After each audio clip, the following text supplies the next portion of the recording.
like us literally watching.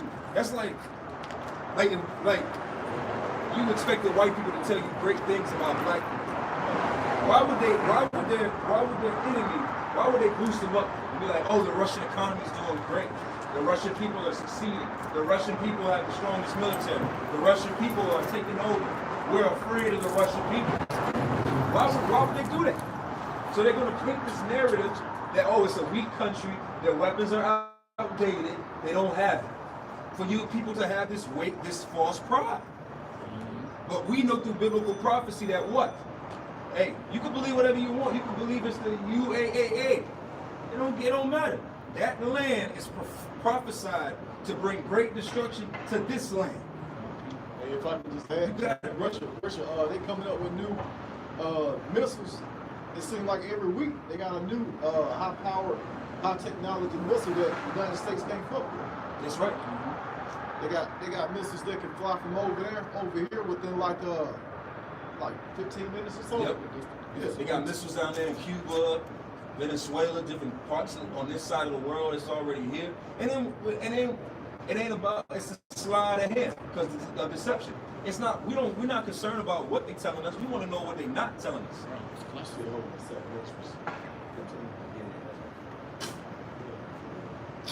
Second Ezra 15 and 41. Fire and hail and flying swords and many waters, that all fields may be full, and all rivers with the abundance of great waters. Yeah, those flying swords, man, those are those ICBM nuclear missiles. Hey, they're gonna wipe this place completely off the face of the earth. Just like the Lord said in what's that, Amos 9? The sinful kingdom. Man, this place is gonna get wiped completely out. Is anything else on that?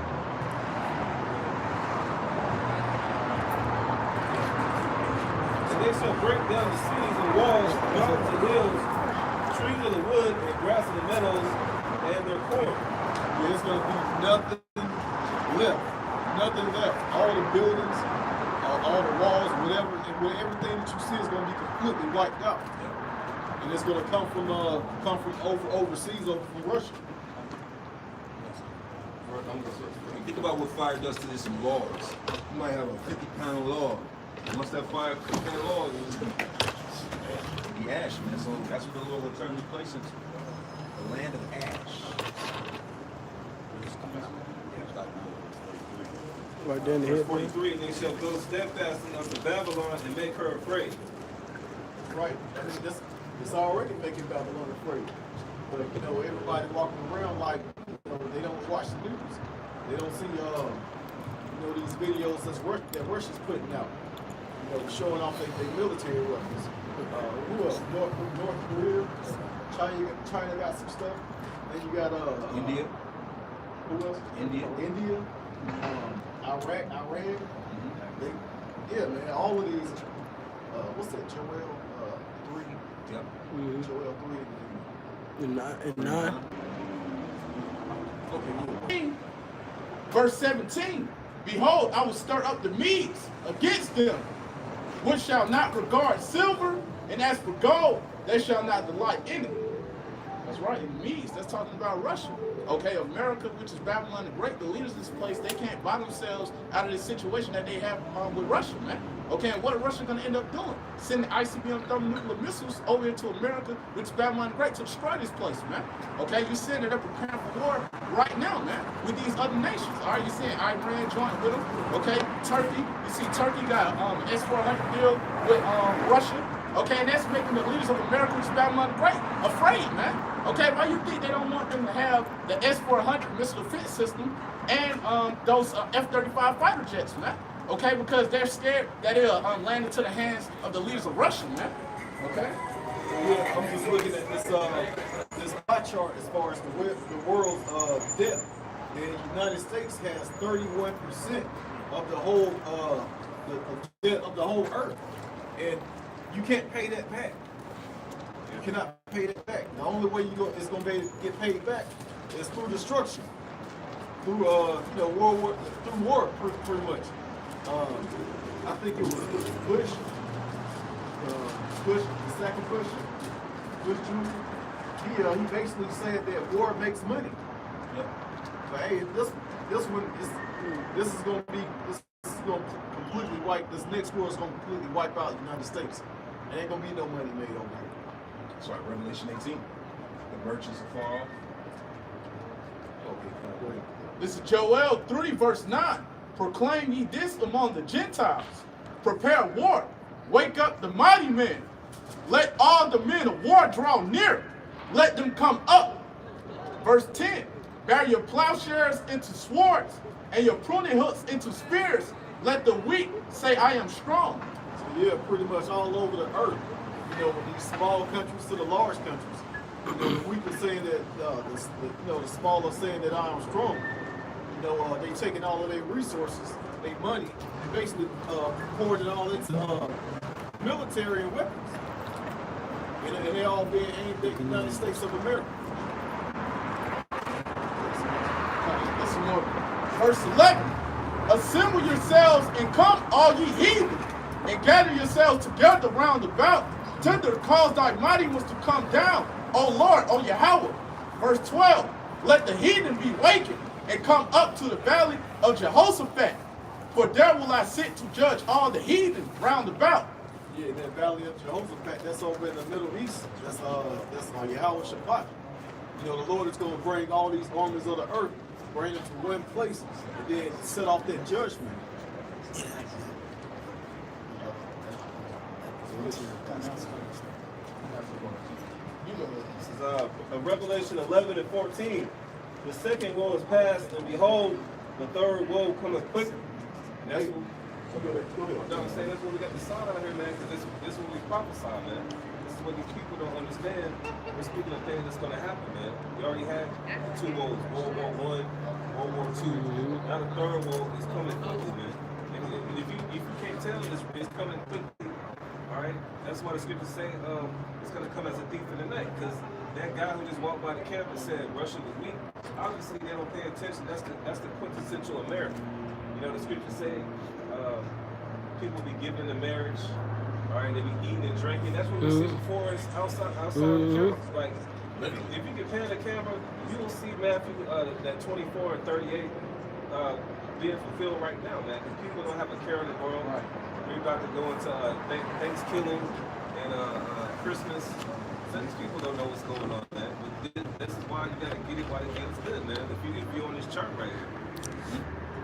Hey, the time now, it's the time now to wake up. Hey, the time is days are speeding up. Nations, Romans 13.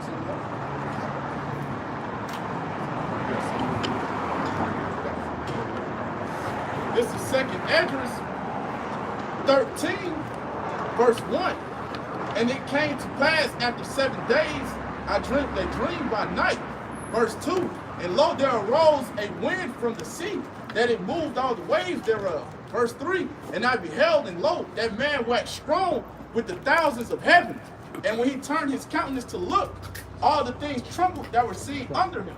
Hey, that's Yahweh shall return. That's gonna be that judgment that the valley of Jehoshaphat. With our friends. You know, the Lord, he's gonna bring all these armies together. You almost had a basically show you, let me show you what I can do. Go ahead. Verse 4. And whensoever the voice went out of his mouth, all they burnt and heard his voice, like as the earth filleth when it filleth the fire. That's right. That's talking about that concentrated fire coming from those chariots. All right, destroying the armies of the earth that's going to be gathered together over there in the valley of Jehoshaphat, which is Yahweh Shabbat in the Hebrew, which is the Most High's judgment. And that's why they took that book out of the Bible, man. Because it was a devil, you know, or a group of devils that started reading them pages, and they were like, oh, hell no. We got to yank this out. You know, this is what's going to come soon. You know, upon the sweet old America or Rome or Russia or whatever country that these devils headquarters, they had to yank it out of the book, man. That's that Bible Destruction Group. Yeah, the Bible Destruction Group. Let's give these niggas you know, good hymns and you know, tell them God loves everybody. Give them Kanye. Yeah, and give them Kanye. We're gonna ride you, Kanye. Okay, verse 5. This second Esdras 13, verse 5. And after this I beheld, and lo, there was gathered together a multitude of men out of number from the four winds of heaven to subdue the man that came out of the sea. Hey, all these armies, all the armies of the earth will be in one spot.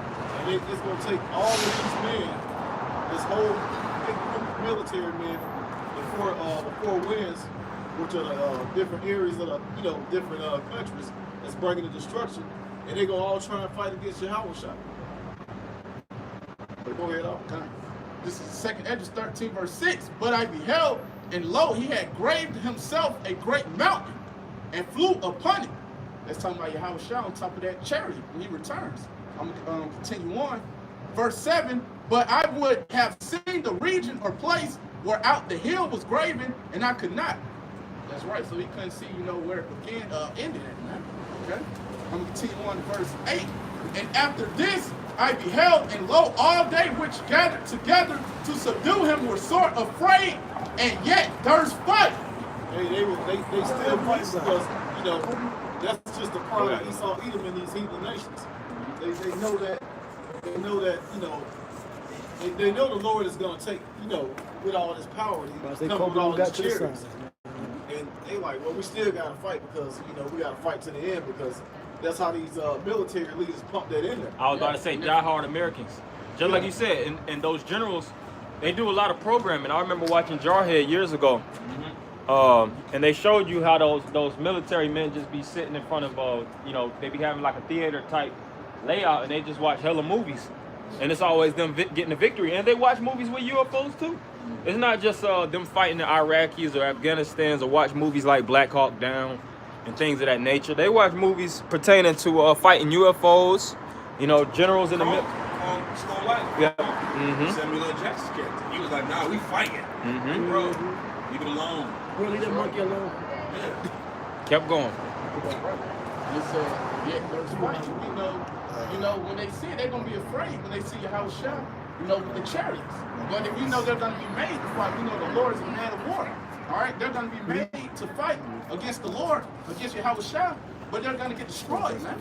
I'm gonna continue on to verse 9, 2nd Esdras 13, verse 9. And lo, as he saw the violence of the multitude that came, he neither lifted up his hand, nor held sword, nor any instrument of war, but only I saw that he sent out of his mouth as it had been a blast of fire, and out of his lips a flaming breath, and out of his tongue he cast out sparks and tempests.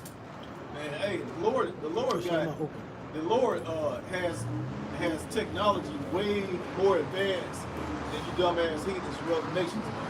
He's gonna bring you there in one spot and put the spirit on you to try and take him out. But he's just going, all he's gonna do is just make one move and destroy the whole, all four winds.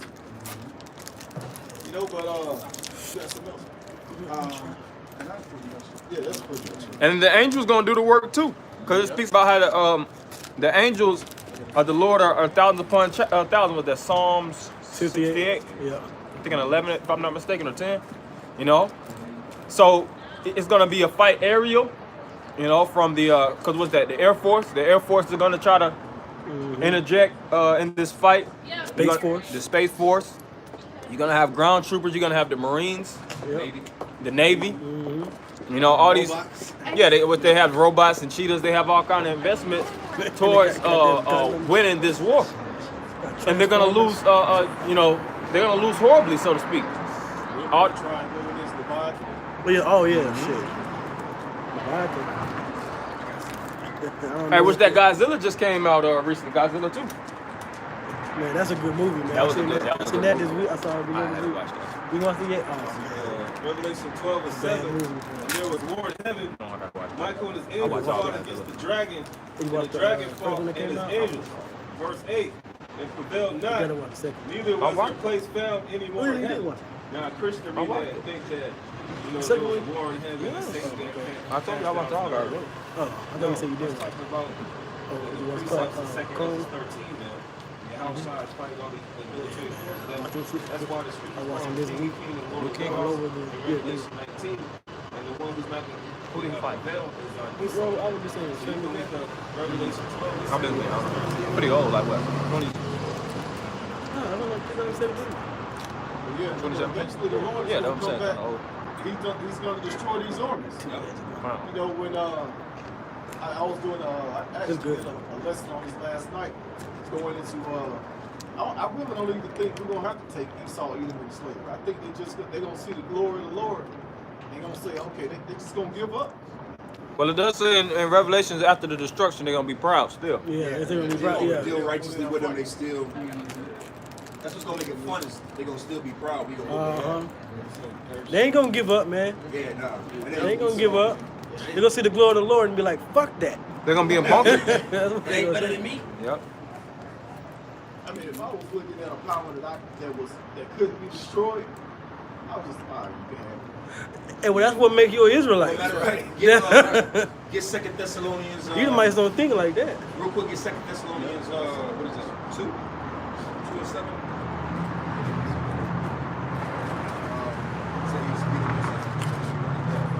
Yeah, get that. 2 Thessalonians chapter 2, chapter 3. Let no man deceive you by any means, for that day shall not come, except they come as falling and way first, and that man of sin be revealed, the son of perdition, who opposeth and exalteth himself above all that is called the Most High, or that is worshipped, so that he is a power sitteth in the temple of the Most High, showing himself that he is a God. And so Esau's Right up here. Esau's God complex is on a whole nother level. Like Esau, and Esau, the so-called white man's mind, he's like the Most High. Who? I'm the Most High. I'm the Creator. I can do all these things. He has that complex in his mind. He ain't thinking about how about Shimmy shot. You got it, brother. It's yours. Yeah, just to land back off the Catholics. You got it. That's exactly right. Esau is too proud to realize that there's a higher power, even giving him the power to do anything that he's doing right now. But let's switch topic a little bit. Get Colossians chapter 4 and 6.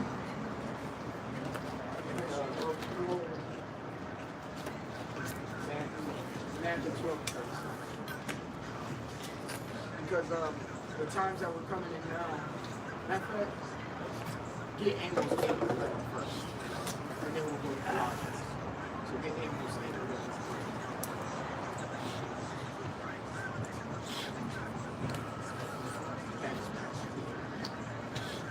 So yeah, because we're coming into the time of the famine of the word, where everything that you see, biblical-wise, speech-wise, that's going to come to a screeching halt. Ain't going to be men out here doing videos. Ain't going to be men out here on the highways and byways. Esau messing with the YouTube platform, you know.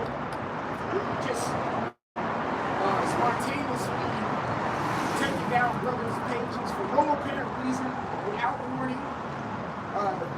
For no reason, giving strikes on certain videos. I remember we put in the group text a strike that the Atlanta page got, and the title was talking about the men of the Lord going through it. It had nothing to do with Esau, nothing to do with hate, nothing to do with any of that.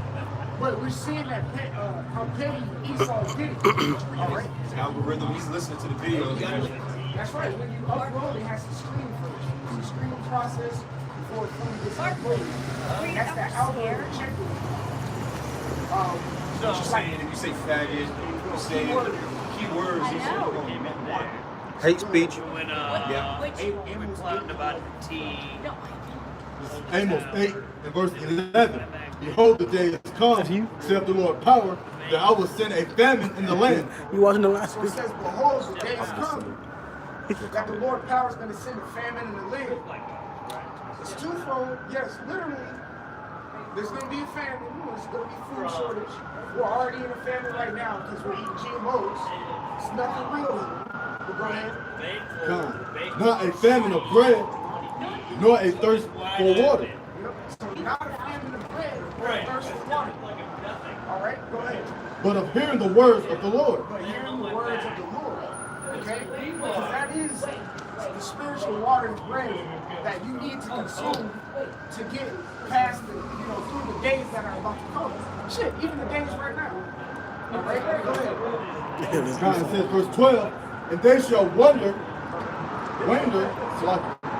from sea to sea. They shall wander sea to sea. Go ahead. And it says, and from the north even to the east. From the north even to the east.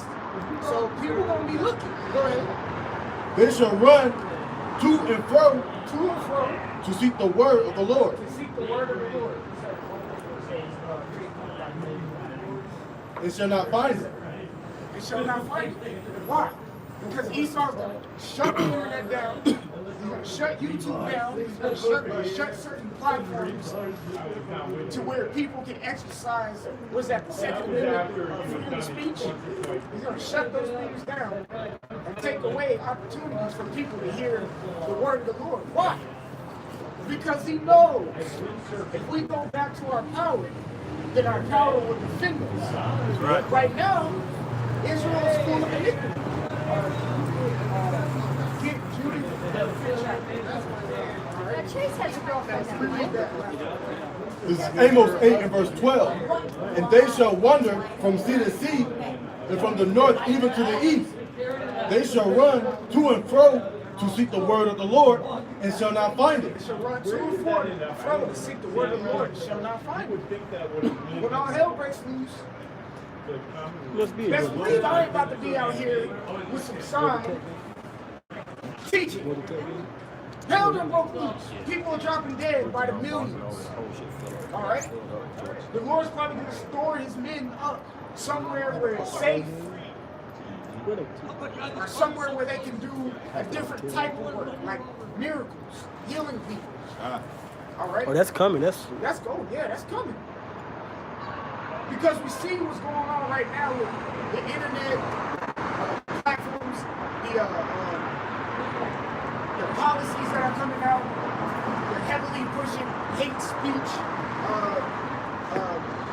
policies out. Now you can't upload a video. I mean, you can upload a video, but you have to say whether it's good for children or not. Like brothers were saying, well, shit, is CNN good for children? BT, MTV, anything, these movies. Oh, I think they said it was a statistic. They go into how many murders children actually see watching television. It's so many killings. You have commercials that show killings and drugs and all kind of different things of that nature, man.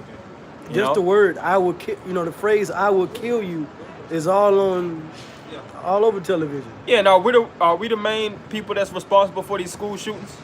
When these white people get a book bag full of guns and air the whole damn school out, they didn't say, well, I watched some GMS videos. I watched the Apostles of GMS. They didn't say anything like that. Hey, You know what I'm saying? Well, the Israelites also, made me do it. There's a stat when like suicide rate is high in here. I looked this up like a few years ago. The number one music that people commit suicide to, no, it's not R&B, no, it's not rap or hip hop, it's country. It's country music. So is that suitable for kids? Well, how about you put a censor on country music? Since everybody's killing themselves to it. You gotta Because it's depressing. If I may say, who the hell are these boycott people to Kenny tell us what Chesney. we supposed to teach our children? Like you trying to govern what the hell we teach the children of our nation? You teach your children that it's okay to for little Timmy to clip his dick off at 4 years old. right. Yeah, you got trannies and all. You do that. Right. You teach your children that it's okay to be a tranny. It's okay to be a homosexual and do what you do it. But don't tell us what we're supposed to do, because now you coming into getting in the way, and I got a scripture in the way of what the Lord told us to do. Thus saith the Lord, his commandments. This is a commandment. This is Deuteronomy 6. Yep. And I'm gonna start at 6. All right. And it says, and these words which I command thee this day shall be in thine heart, and thou shalt teach them diligently unto thy children, and shalt talk of them when thou sittest in thine house, and when thou walkest by the way, and when thou liest down, and when thou risest up. So this is an actual commandment on us teaching our children how to be. Got the scriptures. Thou Yeah. shalt not steal, thou shalt not kill, Yep. thou shalt not commit adultery, thou shalt not lay down with mankind as y'all lay down with the woman. Yep. These are the things that the Lord commanded us to teach. So you trying to now tell us, is it suitable for kids? We're on the same platform. These kids can, what about the Momo challenge Right. a year ago? You had this deep, Man, demonic Momo. looking thing scaring the shit out of kids. That was okay. Halloween. That's Halloween. Yeah, Halloween just passed. Is that suitable for kids? Thanksgiving, where if you had this Indian killers that actually have that day to commemorate the death of the Native Americans. Is that suitable for children? Hell, even these so-called children-based television shows. Fast forwarding today, since the boom of the internet, we can watch these different shows like Hey Arnold and the Rugrats, and they show all kind of explicit images, man. Yep. Whether it's penises or lewd acts, or women dressed. What would be the word? Yeah, provocatively, or they're saying provocative things and things of that nature that's etching into the minds of the children. I have a precept out after you, but you go ahead. Okay, this is Sirach 30:1. He that loveth his son causeth him oft to feel the rod, that he may have joy of him in the end. He that chasteneth his son shall have joy in him, and shall rejoice of him among his acquaintance. He that teacheth his son grieveth the enemy, and before his friends he shall rejoice of him. Right, and we teach our children the warfare, man. We're not going to teach them that this is the peaceful time. See, they want us to rock children to sleep, man. Yep. Giving them that time out mentality. Because what does that breed? That breeds homosexuality, man. That mother-son relationship. We're not mothers. We're spiritual father figures. The scripture says to be a father unto the fatherless. Mm-hmm. So we come stern. We come austere. We tell the reality, if you do this, you're going to die from this, man. If you turn to the ways of homosexuality, that life leads unto death. The Most High will kill you. Whether directly or indirectly, you're gonna die. But is that a figment of imagination? Are we coming fictitiously? Are we trying to promote what would be the word? Hate speech? Are we just coming cruelly? No, we're just laying out the skinny. We're just coming from a realistic standpoint, because we had father figures that told us instruction. They gave us mental and spiritual chastisements. And they gave us restrictions according to the views of the world, so that we know how to work walk circumspectly. Have fear. Yeah, and have fear. And even if you look at the nature of beasts of Shalom, bro. If you look at the nature of beasts of the earth, they don't commune like we commune. They don't communicate how we communicate. You don't see lions talking orally one to another, but they show them the lifestyle that they live. And there's nothing in the jungle but death, man. Whether it's lions fighting other lions and They teach them to fighting kill. over territory, they teach them the art of killing. They teach them the art of hunting. They teach them the art of survival. They teach them the predators, the prey relationship, and we do the same thing. It's the exact same model image that's in the scriptures. I got a little bit more. He that teacheth his son grieveth the enemy, and before his friends he shall rejoice of him.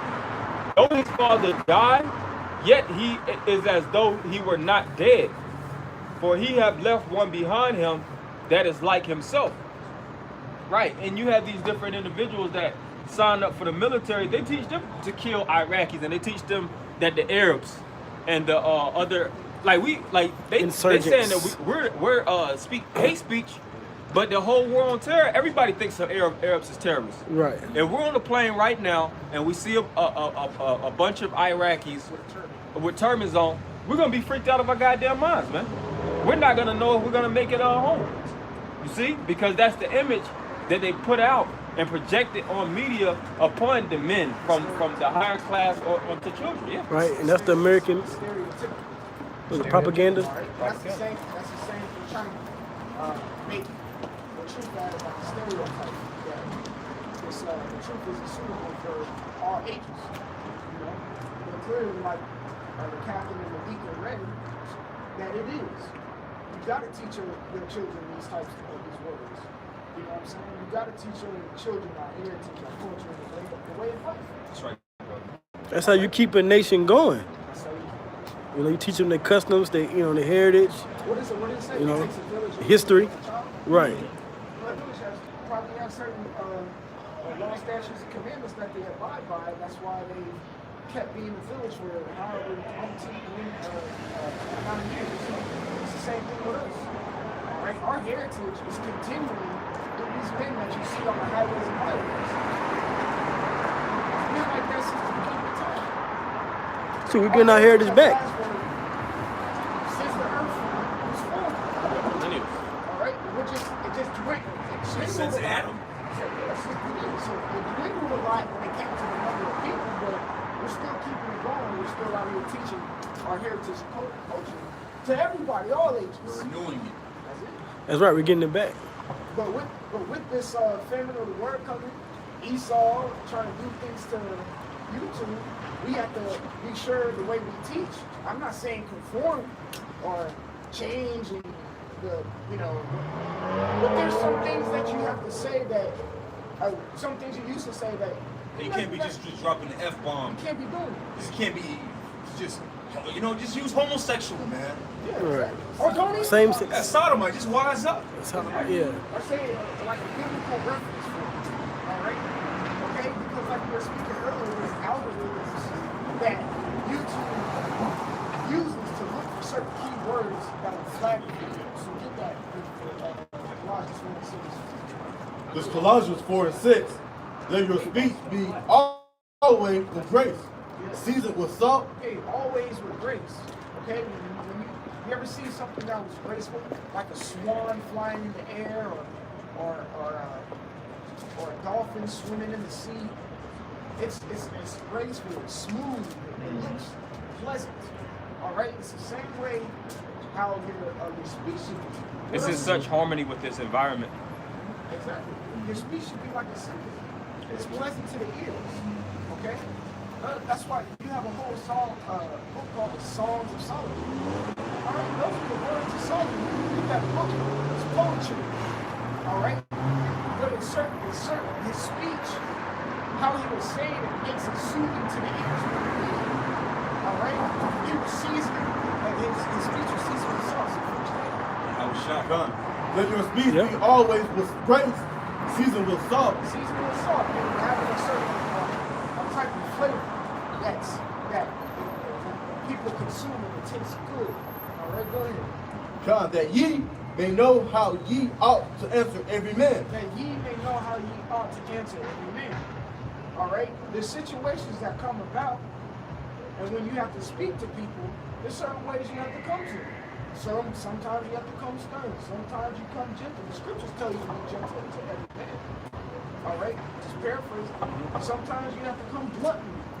All right? Yahushua, really, when you read the four Gospels, Matthew, Mark, Luke, and John, Yahushua expressed every personality in the read those. Yeah, he did. Sternness, gentleness, seriousness. Even sometimes he was goofy. He was playing around. All right, he expressed everything. He was funny. He was all of that. Compassionate, Extremely. brotherly, humble, meek, merciful. All of these things he expressed different types of personalities. But the main thing we got to focus on, which I'm speaking now, is how he spoke to people. It's very gentle. I was speaking to Ibad Barzal the other day about when Martha and Mary were with Yahushua.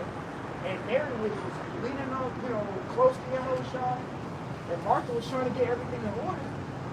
And Martha was kind of getting annoyed, like, Mary, why aren't you doing, whatever? And was Martha going off? No, she wasn't. Get everything in order. Yahushua and said to her, you're doing too much. Why did he say that? Because he was right there. Nature. You ain't got with him. Right, but it's a certain way he spoke. He wasn't like, bitch, you're worried. You know what I'm saying? Bitch, stop worrying. Yeah. And also, when you go and read John, it was John the 2nd chapter when he spoke to Mary. He said, woman, what does that have to do with me? There was a certain tone of speech. All right, but his speech was seasoned with salt. And he always knew when to turn it up and when to turn it down. What they say is not what you say, it's how you say it. How you say it. The tone. You can be like, if someone gives you someone gives you a brownie or something, right? you can be like, thank you. Yeah. Thanks. Like what? Thank you. I'm saying the same thing. Yeah, it's how you but say it's it. how you say it. Is your speech graceful? Is it seasoned with salt? Is that hit on that? Because it's the energy. It's the energy. The energy about how you say certain things too. You know, and that's a very extremely important that you have to learn how to master. And you know, we coming out of niggerhood, so to speak. You know, we coming from the worst environments, whether brothers are from New York or California or certain parts of Atlanta. You know, list goes on and on.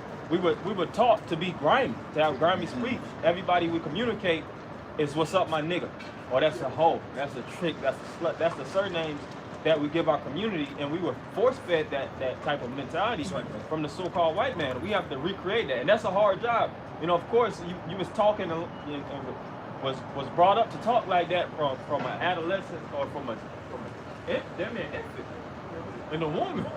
Your mama cussing somebody out. You know, you getting fed that vibration. You know, all the way in the belly, man.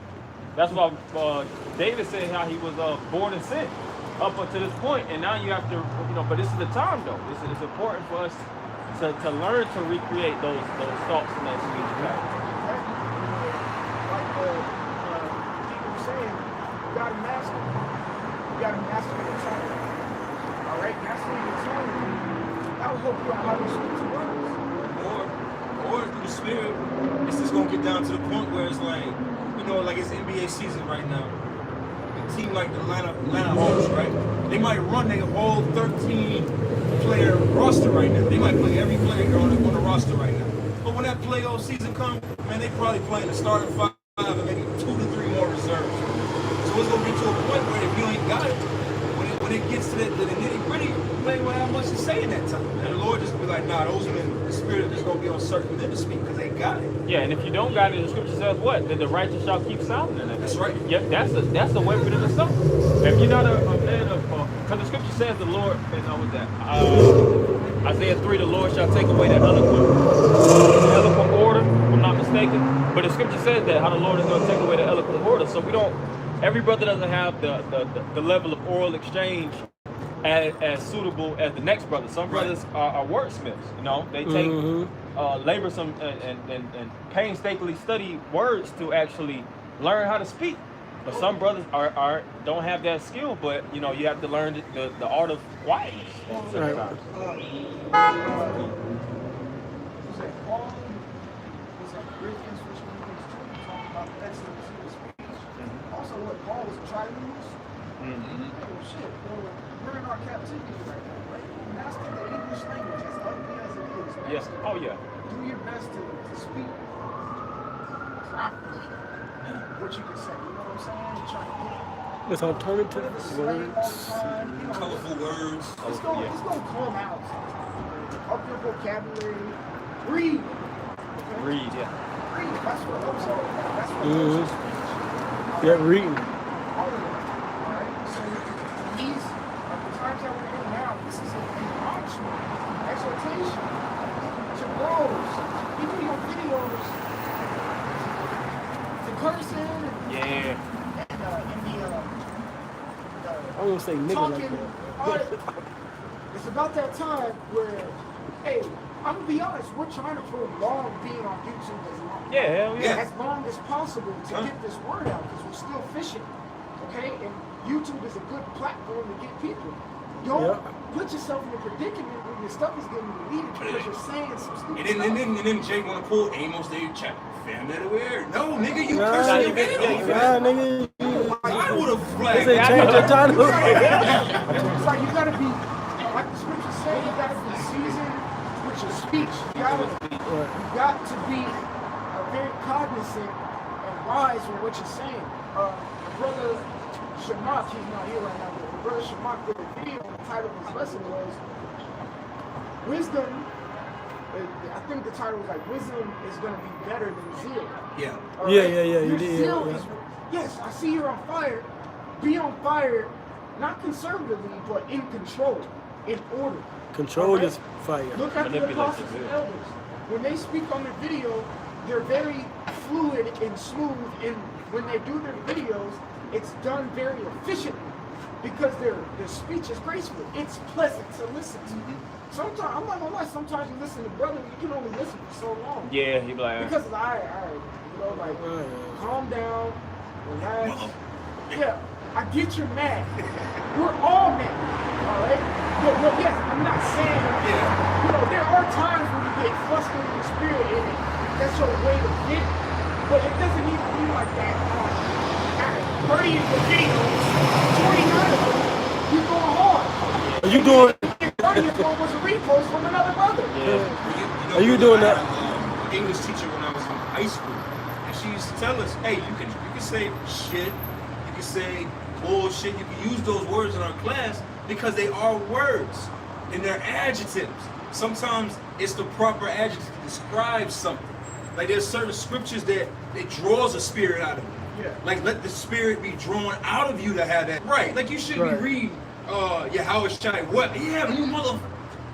Bro, chill Right. out. It's not the right topic. We're dealing with history right here. Yeah, You yeah. know, you like you said, some brothers want to take a bro. We're reading about herbs, eating healthy. Yeah, you motherfuckers, you can't be eating steak all the goddamn.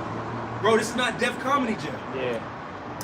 But that's a one-sided, one-dimensional brother that you have to be, you have to spiritually decorate yourself in this truth. Just like you said, when you're dealing with herbs, you have to speak it's a certain linguistic that deals with herbs. That's right, The bro. service of herbs and actually understanding the dynamics of actually, because it's like spiritual advertising. If you advertising herbs or persuading, the scriptures speak about the persuasion of this truth. If you're trying to persuade somebody back into that lifestyle of eating herbs or understanding history, you have to really paint the picture. Right. Don't just slop something on a paint on a canvas and expect people to actually attract to it. They ain't gonna want to buy into that. I'm gonna be honest. This truth is not abstract. Like you said, painting is not abstract painting. Where they just splatter something on the wall. It's beautiful. Right. It's ugly, man. It's ugly. It's ugly as No, I shit. want a mural. Matter of fact, I'm gonna get that. Painted, Structure and orders. Yeah, structure that's well put together. Right. And now they're gonna say, Get that. and the reason why we could bring this out because at one point we were like that. We were younger. We was fiery. You was cussing and fussing all on the video. But as you get older and as you mature, naturally, you're gonna know how to make better decisions in your speech, in your topics. Titles. Right, especially titles. You find your niche. At one point, you're just a mockingbird, but as you grow in the spirit, you find your spirit, and you know where you could just coast and you can just move, and you can bring out the scriptures on a lesson perfectly. And then another brother may do it, a different way, but it's all, like the scripture says, it's one in the self-same spirit. Yeah. But you mature. Go ahead. John, this is Proverbs 15:1. A soft answer turneth away wrath, but previous words stir up anger. Here you go. A soft answer turns away wrath. Previous words, speech. It starts wrath. All right. A man who's unlearned has wrathful type speech. Mm-hmm. See, a man who's not seasoned, who doesn't exercise wisdom, or doesn't apply things that he's learned, he's always in some predicament because of what he said. All right. When a man usually is well learned in what his craft is and what he does, usually he's quiet. Usually, but if he does have that opportunity, what's the word? Opportunity is a chance for advancement to speak. He's gonna speak. It's gonna be right. Yeah, just like what you were saying before about it's about painting the picture. This is Proverbs 25:11. A word fitly spoken That's what I was thinking about. Couldn't think of where it's at. is like apples of gold and pictures of silver. Yeah. That's right. I said a word. What was it again? A word Fitly spoken. A word fitly spoken. fitly spoken. All right, meaning, like I said just earlier, the right time. Yeah. It fits like a puzzle piece. Yep. It fits. That's where it was supposed to go. All right. Yep. It was spoken That's true. perfectly. When you do your videos, every little word you say has its particular fit. When you stutter, that means that word wasn't meant to be there. I know we slip in the speech, all right? But when you have to correct yourself, because it wasn't supposed to be there, when you correct it, that's the word that was supposed to be fitly spoken. Put in that puzzle piece right there. The spirit will adjust it, but you also gotta be flexible with the spirit so it can use you in the right manner. You can't always be fire, zeal, and on Super Saiyan all the time. Hey, shit, I like Dragon Ball Z, I'm gonna use it as an analogy. When Goku trains, he doesn't train as a Super Saiyan or all those levels. He's in his normal base form when he trains. He keeps it cordial, all right, but yet still gets stronger, all right? That's how we have to be in the truth. That's how you start out. Turn up when it's time to turn up. And when you're in training, sometimes you gotta train in your base form, across in a smooth manner. You turn up if need be. Ecclesiastes 6:5. It says, "Sweet language will multiply friends, and a fair speaking tongue will increase kind greeting." Exactly. Like the brother was saying, you're speaking on herbs. I don't need you on the video talking like you got getting mystical or something. You know? It's herbs, man. Man, I don't want to eat a salad after what you just said. Yeah. No, man, like, hey, you know who does a good job with that? The brother Yankwall. Oh, He does yeah. videos on herbs, but it's pleasant to listen to because he's not going Ape shit on the video. shit on the track. Yeah. All right, so okay, it's informative. All right, it's a speech that's coming out that's gentle. It makes me want to eat herbs. Yes. He's teaching me, and he's enlightening me while simultaneously teaching me to bring me into that to the herbal lifestyle, and it's pleasing, like you just said. Like the scripture just says, it brings friends. Okay? You think Yahushua was continually talking to disciples? And yes, he was exhorting, he was rebuking and reproving. Yes, sometimes he had to curse out Peter, but you think that was on an everyday basis like that? No. I can't be around somebody who's constantly bashing me all day. Right. Right? Right. Come on, Like, what's man. wrong with you, man? Or Samuel Jackson. The thing is, Yahushua knew that everybody around him was not perfect, but he was. So he knew how to deal with them. I know they're going to jack on him. I know they're going to mess up. You know, after children, after I tell them one thing, they're probably going to they're going to listen. But they're going to slip up and do it again. I get it. You should, you know, it's funny that we're now dealing with this whole idea of these videos suitable for children. Because, like, what you're speaking of, like, it's a way that, like, I have a daughter, and men back here have children themselves, they know that. Sometimes you gotta curse your son or your daughter out. Like, listen, little nigga, I'll slap the shit out of you if you keep doing it. You gotta kind of bring the fire to him. You got to. But all day, every day, I'm not. Listen, motherfucker. Clean your room. Go clean your room, motherfucker. Like a gangster. You say don't be a lion. No, you that's how Yahushua was, because the scriptures always what? Speak to us as the children of Israel. Even the words that we read is presented a certain way so that we can digest it. So like you said, it's like, would you talk to your son or your daughter that's 4 or 5? And a lot of you people, you do. You treat your children like they pit bulls. Right, like they grow, like they equal to you. Like they're not equal to you, man. You know. Matthew chapter 12, verse 36. Cussing your kids out all the damn time. Not a word, they should give account thereof in the day of judgment. Yes. I said, take the meat out the freezer, motherfucker. All right? You, hey, you better read the third chapter with the tone. Take the meat out the freezer. Fire room. But every idle word, man, should take account of shit. Every video that you've done, every little thing that you've said, every little thing, the conversations you may have had between Aki, conversations you made between you and your rib, or whatever, you're gonna have to take account of that. You're going to. You're gonna have to take account of that. When you read Matthew the 22nd chapter, Pilate said to Yahushua, "Are you the king of the Jews?" Say, hey, thou sayest. You said it, man. You took account of what you just said. All right? Everything Yahushua taught and preached, he owns up to it. How did he own up to it? By going on the cross. How did he own up to it? By being silent. That's how he owned up to everything that he said. He didn't say it. All he said was, thou sayest, Eli, Eli, on the cross. That's it. Yeah. Throughout the whole thing, but the way he justified and accepted the words that he said while he was on earth and while he was doing his 3-year ministry was by silence. That's how he accepted it. That's how, in his, what he just said, every idle word, you shall take account. He took account of it. Everything that he did and said when he was Solomon. Everything that he did and said when he was Adam. Everything that he did and said when he was Melchizedek. Everything that he did and said when he was Isaac. He took account of all of it. That's why you have Isaiah 53rd chapter. He took account of it. All right, and he's just telling us the same thing.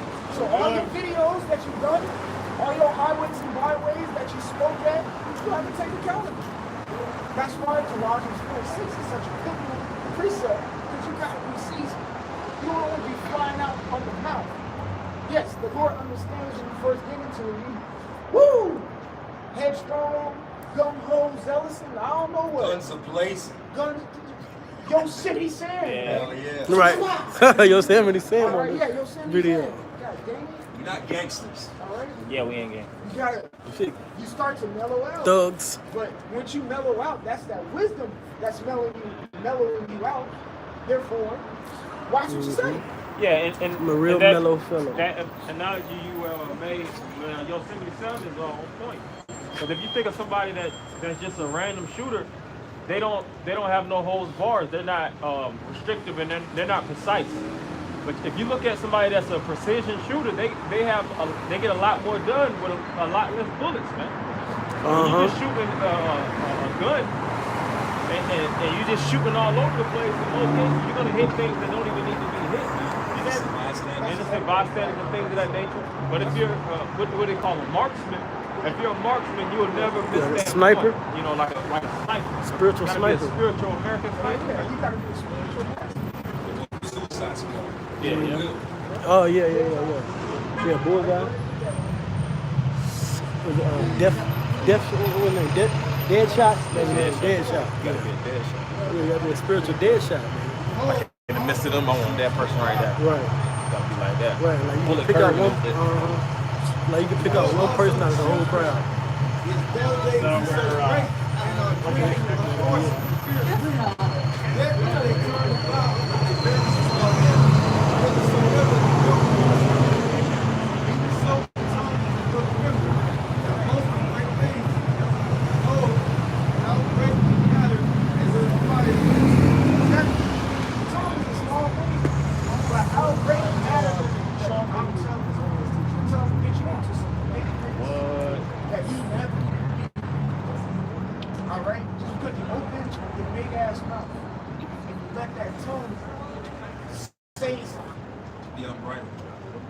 Mm-hmm. That forward mouth, like the brother said, like it speaks of in the book of Proverbs. Also, what? There's another word, upbraiding. That goes back to murmuring, talking behind someone's back. Backbiting. All that is done with the tongue. Blasphemy is done with the tongue. And a lot of times you underestimate the tongue in its truth. You start to say things and then later on you're like, man. That's where regret comes from. Which of course we're gonna fall under all gonna fall under that banner. But it's now is the time to be way more careful on what we do. That's why the brother said. And a caveat, we're not saying don't teach certain things out the Bible. Teach them out the Bible, but find a pleasant way to say it.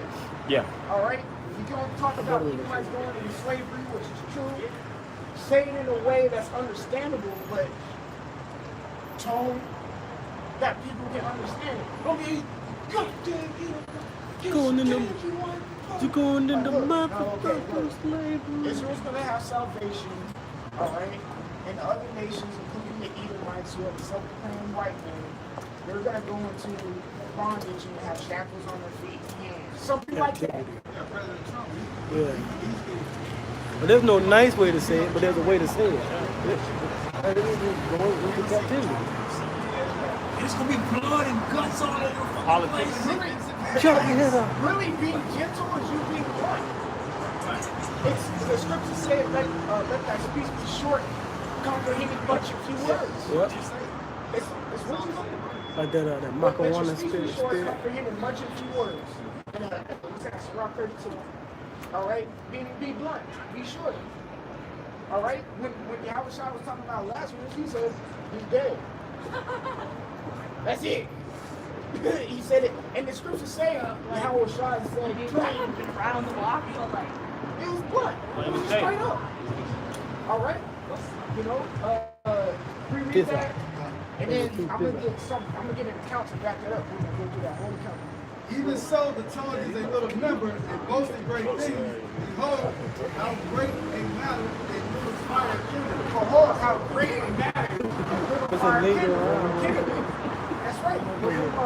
That means what?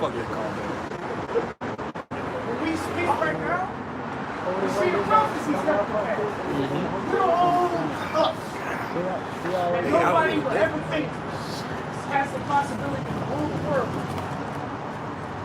Us speaking a certain thing is making geopolitical movements,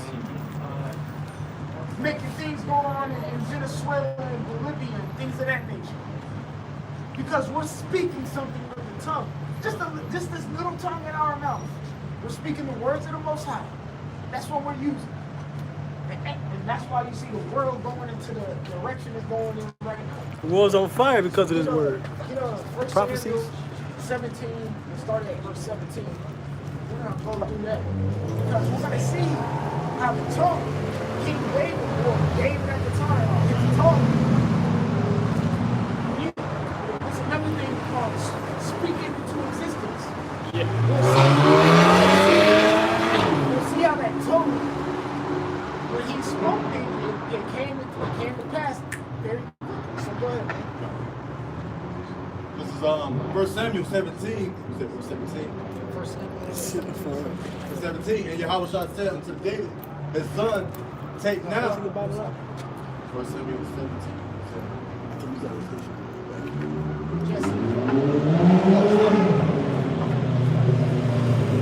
And Yahweh was like, and Jesse said unto David, his son, take now for thy brethren and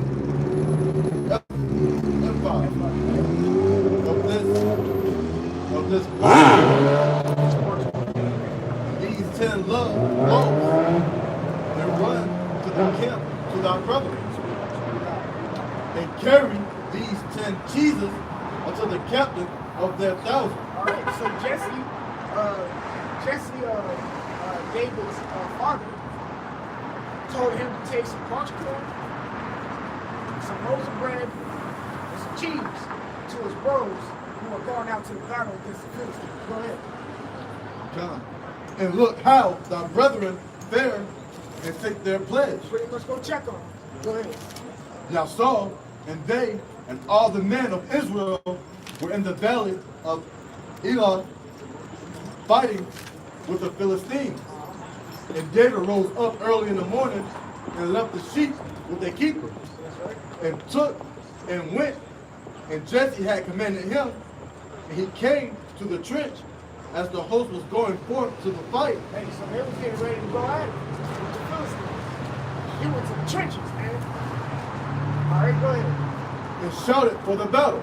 That's right, go ahead. For Israel and the Philistines had put the battle in array. In array. Go ahead. Army against army. Hey, it's on, baby. It's on. My team versus yours. Go ahead. And David left his chariot in the hand of the keeper of the chariot, and ran unto the army, and came and saluted his brethren. And as he talked with them, behold, there came up the champion. That's right. That champion was Goliath and the Philistines. And you gotta remember how much faith David had. You remember he coming over with some cheese and bread to a whole battle, no armor, no weapon, just a satchel and a staff from sheep herding. And they in the march to the Philistines fight. Fully guarded. And he going up in the middle, and what's up, y'all? Hey, shalom, man, about you, God. His brother's probably confused as hell. Like, hey, we're about to go fight. What are you doing here? Go ahead. John, the Philistine of God, Yeah, Goliath by name, that's right. Go ahead. out of the armies of the Philistines, and spake according to the same words. Yep. And David heard them. Look, it says, speaking the same words, when you read further up, Goliath was talking hot smack. Uh-huh. All right? Proud. To the Israelites, and the Israelites got scared. First, because of their stature. Second, because they didn't have enough faith. All right, go ahead. Verse 24, and Hey, all the men. That's Rock, the 10th chapter. So the king, and so is the city. All right, go ahead. At this time, the house of Saul was running. All right, go ahead. And all the men of Israel, when they saw the man, fled from him and were so afraid. Ran away. I'm like, man. Go ahead. Verse 25, and the men of Israel said, have you seen this man that has come up? Man, you ain't seen this dude? Go ahead. Surely to defy Israel is he come up. All right, go ahead. And it shall be that the man who killeth him, the king, will enrich him with great riches, That's right, go ahead. and will give him his daughter, and make his father's house free in Israel. That's right, go ahead. And David spake to the men that stood by him, So now David's about to use that power of the tongue. All right, go ahead. saying, what shall be done to the man that killeth this Philistine? That's right. So now he's inquiring, he's being inquisitive. What should be done to the man who kills this dude? All right, they told him, he heard it again. Go ahead. And taketh away the reproach from Israel. That's right, go ahead. For who? Reading that, the reproach, almost like an embarrassment. Because y'all, it's embarrassing how scared y'all are of one man.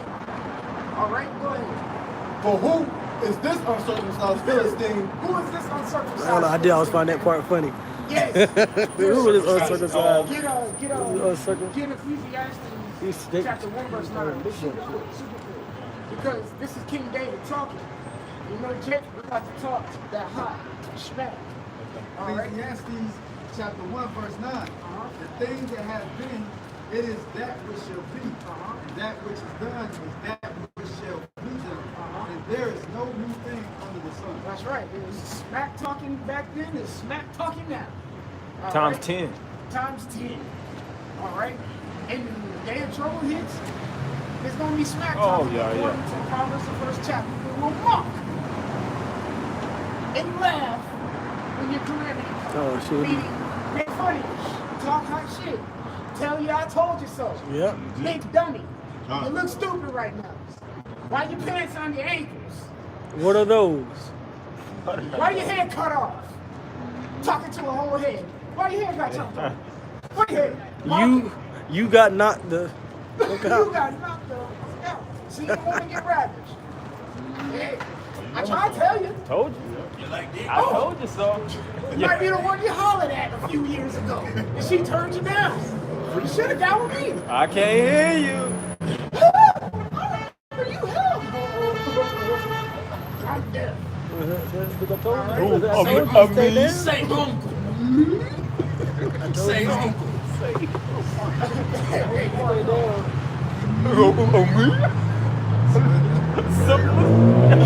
Eyes crossing.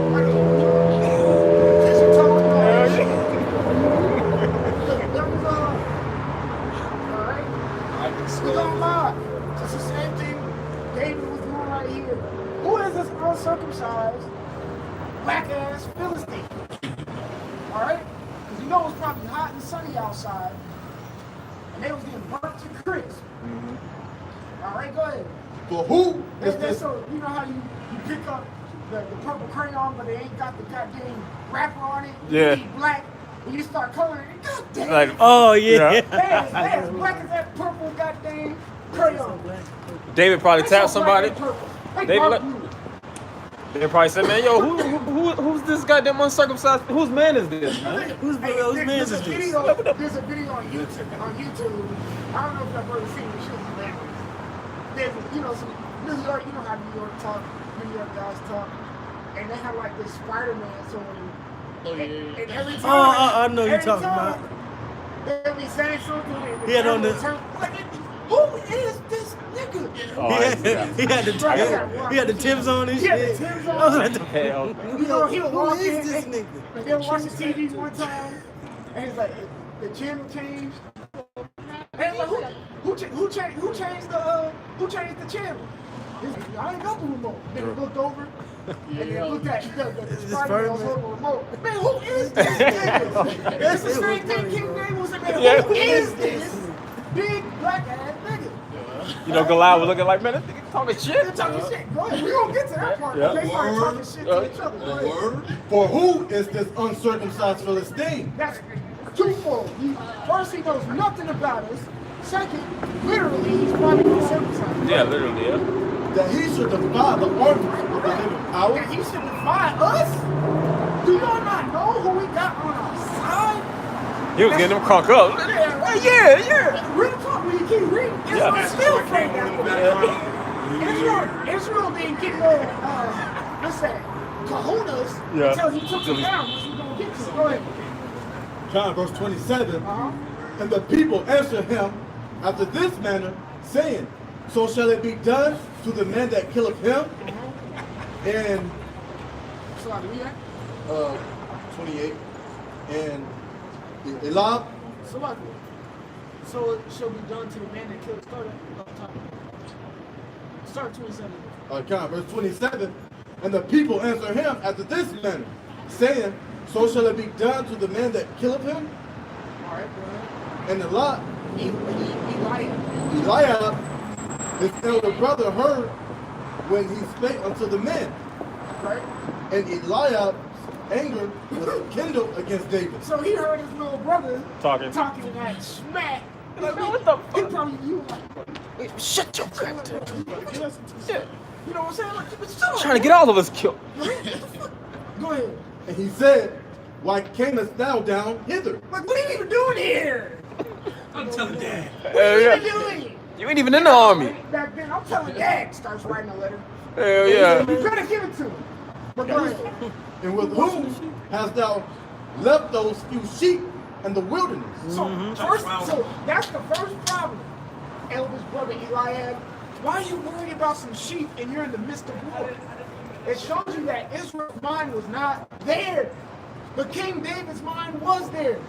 That's why the Spirit got put on Jesse to make him sin, to give him a reason to Go out. Yeah. 10 pieces of cheese and some bread? That wasn't a mission. That was not a mission. The mission was to take Goliath down. Any other Israelite who would have heard that task to do it. So you telling me you ain't about to give me no sword, no shield, no armor, no nail, no horse, dog, cat, I don't know, anything, and you telling me to go to a war and drop off some cheese and bread. But you know, through the Spirit, that's how you know that King David was definitely meant for that. I was finna say that. Because- David wasn't anybody. Because David just wasn't a regular Joe Schmo, you know, yarn making Israelite.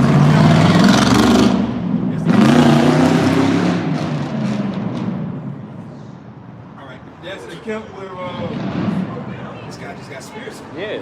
Where King David went and got those sheep back from his herd, right? And that's where he killed the lion and a bear. So what? How many Israelites back then could say, yeah, I've killed a full-fledged bear by hand, or I've killed a lion by hand or by spear? That's not even amongst Israelites. Every Israelite ain't old. And his youth? Yeah, like we were saying earlier, there's a reason why the Lord put the Spirit on Jesse and telling him to go do that. Let's say that today. Simple as that. All right? So go ahead. John. It says, and with whom hast thou left those few sheep in the wilderness? So you're worried about the wrong thing. Like, go ahead. I know thy pride and the naughtiness of thine heart. Now you talking shit. I know that Now pride. you talking shit. For thou art come down. Now you talking shit. All right. Trying to little bro him. Trying to little bro, like trying to, you know what I'm saying? Look up. Yeah. Right? Hey, and that's not even true. When you read about King David, he was humble. He was in subjection to the Most High. All right? Yes, he did do little things that were off, little things, you know, big things that were off. But it ain't like how Uriah was portraying it right now. Go ahead. Yeah, well, and at that time he didn't do those actions, and he just coming out from a perspective like, yo, you overconfident, man. This is Goliath we talking about, you know. So that's the perspective he didn't have the level of faith that David had. That's the thing about it.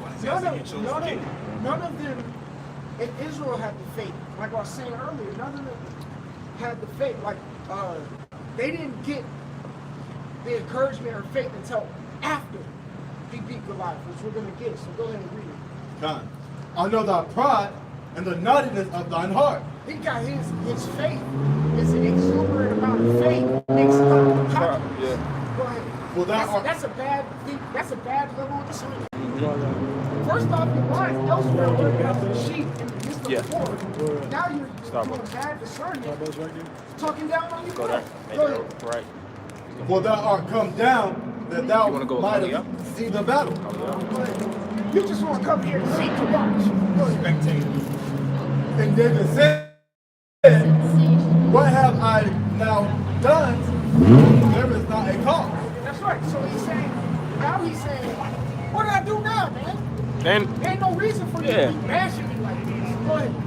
Verse 30, and he turned from him to another and spake after the same manner. So he's like, man, forget that, man.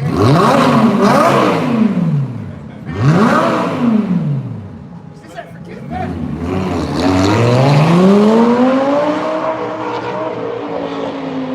said, forget that. He gonna get judged. He said, forget that. I'm gonna just go back and keep saying what I was saying to Israel. Like, who the fuck is this?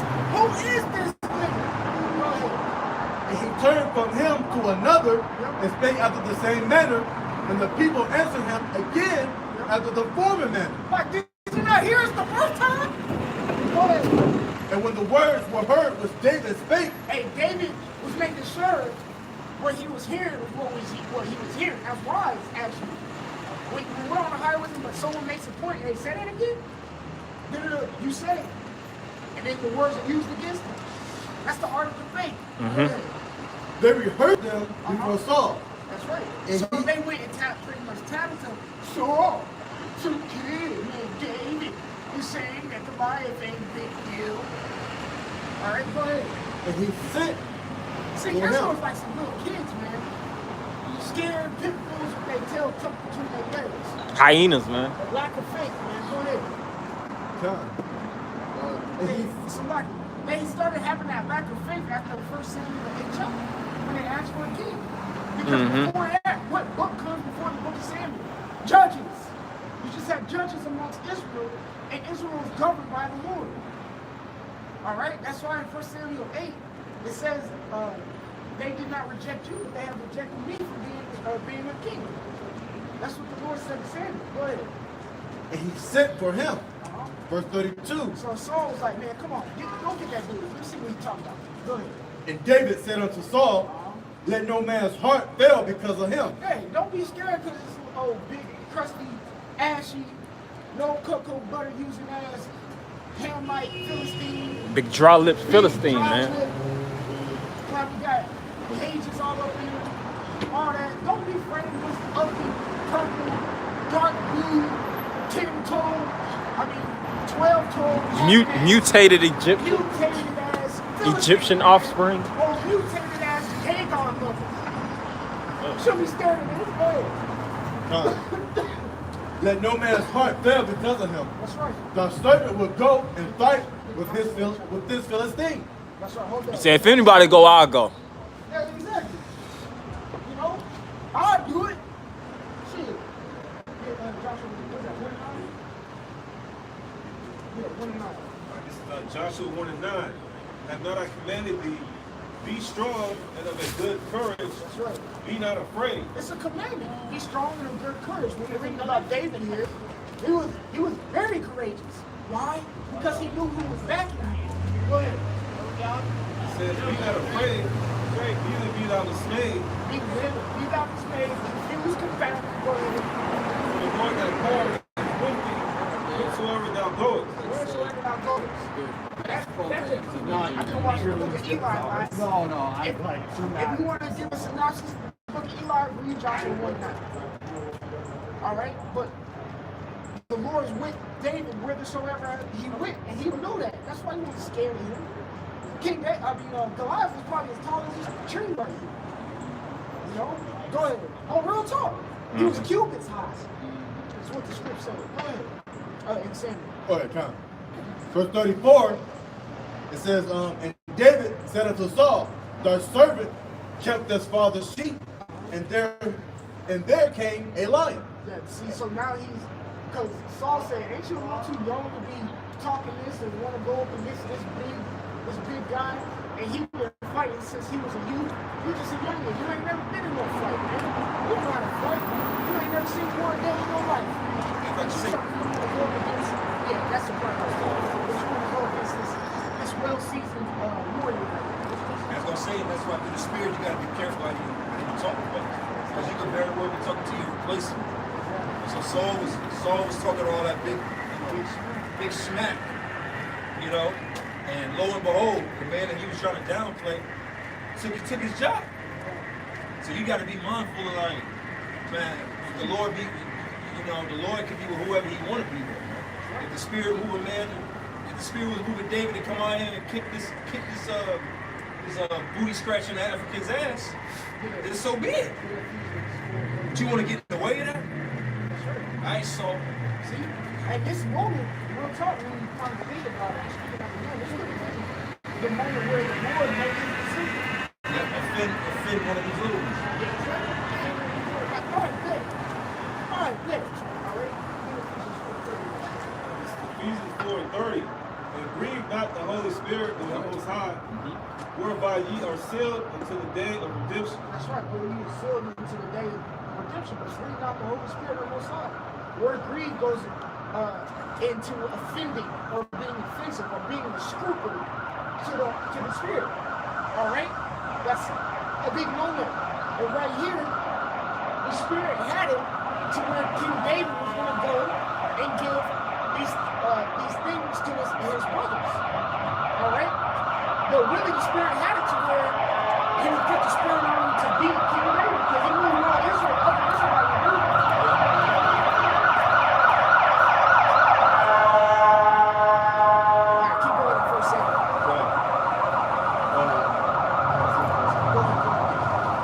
Verse 33, and Saul said to David, thou art not able to go against this Philistine to fight with them. Who are you to say? Who are you to say that? You're not the Most High. The scripture said, my ways are not your ways, my thoughts are not your thoughts, my ways are higher than yours, and my thoughts are higher than yours. If I were to take this youth, this ready, like it speaks of, fair countenance, well-looking, David wasn't ugly. He was a good-looking guy. He would be the quote-unquote Brad Pitt or whatever of that time. He was nice looking. Yeah, his son was probably one of the most beautiful Israelites ever. Absolutely. Yeah, He history. had beautiful hair. His statue was good. Yeah, he had good genes. All right, he got it from the dad. Good. For thou art but a young, and he a man of war from his youth. You're young. All you know is hurt sheep. But he's been doing this from the womb. Good. Come. And David said unto Saul, thy servant kept his father's sheep. And there came a lion and a bear, and took a lamb out of the flock. So now David was like, oh, I'm young? Well, bet. When I was sheep herding, there was a lion and a bear that came, and he took one of the lambs that I was trying to watch over. All right, so go ahead. And I went out. He had to go into after he had to go into the resume, let him know what time it is. Look, I'm about I put in work now, don't Come. It says, Heard? the streets. and and I went out after him. Okay, so clever one, he went out after him. What person in their right mind gonna go chase a lion and a bear with a little lamb? Most people be like, well, shit, I got the rest of the 100. I just lost one. Yeah. I'll Take that I'm L. about to chase no lion and bear. They can eat that for the night. Hey, Jacob be like, shit, everybody gotta eat some. Yeah. You win some, you lose some. Yeah, through the spirit, the scriptures tell you that David had a heart after Yahweh Shah. So that's a prelude to what Yahweh Shah's gonna be for us, man. Because we're the sheep. We're sheep in the midst of wolves. So the Lord's gonna come back and he's gonna, some of us literally gonna might be in a lion's mouth and get saved. You know what I'm saying? Like, but as it says in Amos, you fled from a lion and met a bear and a serpent, or a serpent was there to meet you. Like, we're gonna be in all these different situations, just as that sheep was that King David saved. That sheep really represents us. Go ahead, bro. And I went out after him and smote him. Smoke. That's right. He what? Smote him. Do you know how fast a lion is? For you to chase after a lion, catch the lion, and kill them. And he didn't have no swords and things like that. That was off of initial, that was instinct. He seen a lion catch it, run, caught him. And think about this. He hunted a lion. He said a lion and a bear came and took the land. What kind of lions and bears cook up? Thank you. What kind of situation is that? I mean, a tag team You ever see a lion with a bear ever and a pack, goddamn. doing the same thing, working in one accord, hunting with each other? You know, Esau, see, that shows you the Bible was fake. Nah, bro. Even a bear is really fast. Like that video. Oh, bears are fast as hell. That biker, you know, he was in the forest or whatnot, biker. And you know, they had one of those mini cams. And turned, it was a big ass bear chasing after him. For a good minute. That video, yeah. There's another- I seen that there's one. another video there's another video with two individuals on a motorcycle and a tiger chasing them. And they're going full speed on the motorcycle. The tiger like right there about to scrape him on the thing. Hey, fast! Was cutting in and out of the woods and shit. Yeah. It's like you must have been like, And I went out after him and smote him and delivered it out of his mouth. that's right. And when he arose against And delivered it out of his mouth. So, back! Gave it a super punch. The lamb got it, took the lamb, and then after he did that, now the blind kissed and wanted to attack him, go ahead. That's some Hercules type stuff. That's where they got Hercules from. Because Hercules has a like Nemesis lion or something like name. Yeah, I forget the that's lion. his apparel. He has like a lion head. That's his that's like his hood. Mm-hmm. But he killed a big lion. And the legend had it that arrows couldn't even pierce his skin. Go ahead, bro. and smote him and delivered it out of his mouth. See, that like the captain was saying, smoke and deliver. Hey, the scriptures talk about Esau being a roaring lion. Satan being a roaring. When you read the book of Psalms, it talks about his teeth, meaning going into his armor as the teeth of a lion. All right? We're the sheep. We're in the midst of a lion, and David gives you what? Deliver. All right? Go ahead. It says, and when he arose against me, I caught him by his beard and smote him and slew him. He killed the lion with his bare knees. That's big. No, it ain't. It happened. You can't tell me otherwise. How you know it's real? Fake. Well, even right now, there's tribes in Africa They kill lions like that. where this guy I know was telling me over there in Africa, there's people that believe in the descendants of Israel because they actually, that's part of it, like how when you watch 300 and they send them out there, they gotta go kill the wolf. Well, there's tribes in Africa where part of their rite of passage is they have to actually go kill a lion. Yeah, so for you to say that that's not true or it's impossible, well, tell them the people over there in the land of Africa that gotta go do it, they go get their beads or go get their markings and so on. You had gladiators that had to fight lions and tigers and bears and things. Some of them had to fight multiple animals at once, and they survived. Killed a lion and a bear. You know? The servants slew both the lion and the bear, and this uncircumcised Philistine shall be as one of them. That's right. Hey, I done killed that lion and the bear, and I'm I'm gonna kill Goliath just like I did Bill. Dead meat. Seeing he hath defiled the armies of the living power. That's right. Go ahead. David said, moreover, You see how the tone is a powerful thing right now? All right, go ahead. And you see, like the script that Deacon pulled out, his speech is fitting in the right spot. Go ahead. God said, and David said, moreover, the Lord that delivered me out of the paw of the lion and out of the paw of the bear. Giving credit to the Lord because he said, I didn't do that. The Lord had did that. That's right. And the Lord's going to deliver Goliath into my hand. Go ahead. He will deliver me out of the hand of the Philistine. That's right. Go ahead. And Saul said unto David, go. Man, Saul was like, hey, this dude is that dude, man. Go ahead. God. And Saul said unto David, Saul being a little prissy. You know, Saul probably when he first seen him, he was all nonchalant. After he told that story, his eyes got big as hell. Go. Right. Hey, you got it, bro. He believed it because Yeah, he believed him. You know, he said it with so much conviction. You know, God, but he didn't make that shit up. Yeah, He didn't make that story up. like, word? A word? God, and Saul said unto David, go, and the Lord be with thee. And Saul armed David with his armor, and he put you got nothing an to say? You helmet got of nothing to say? brass upon his head. Also he armed him with a coat of mail.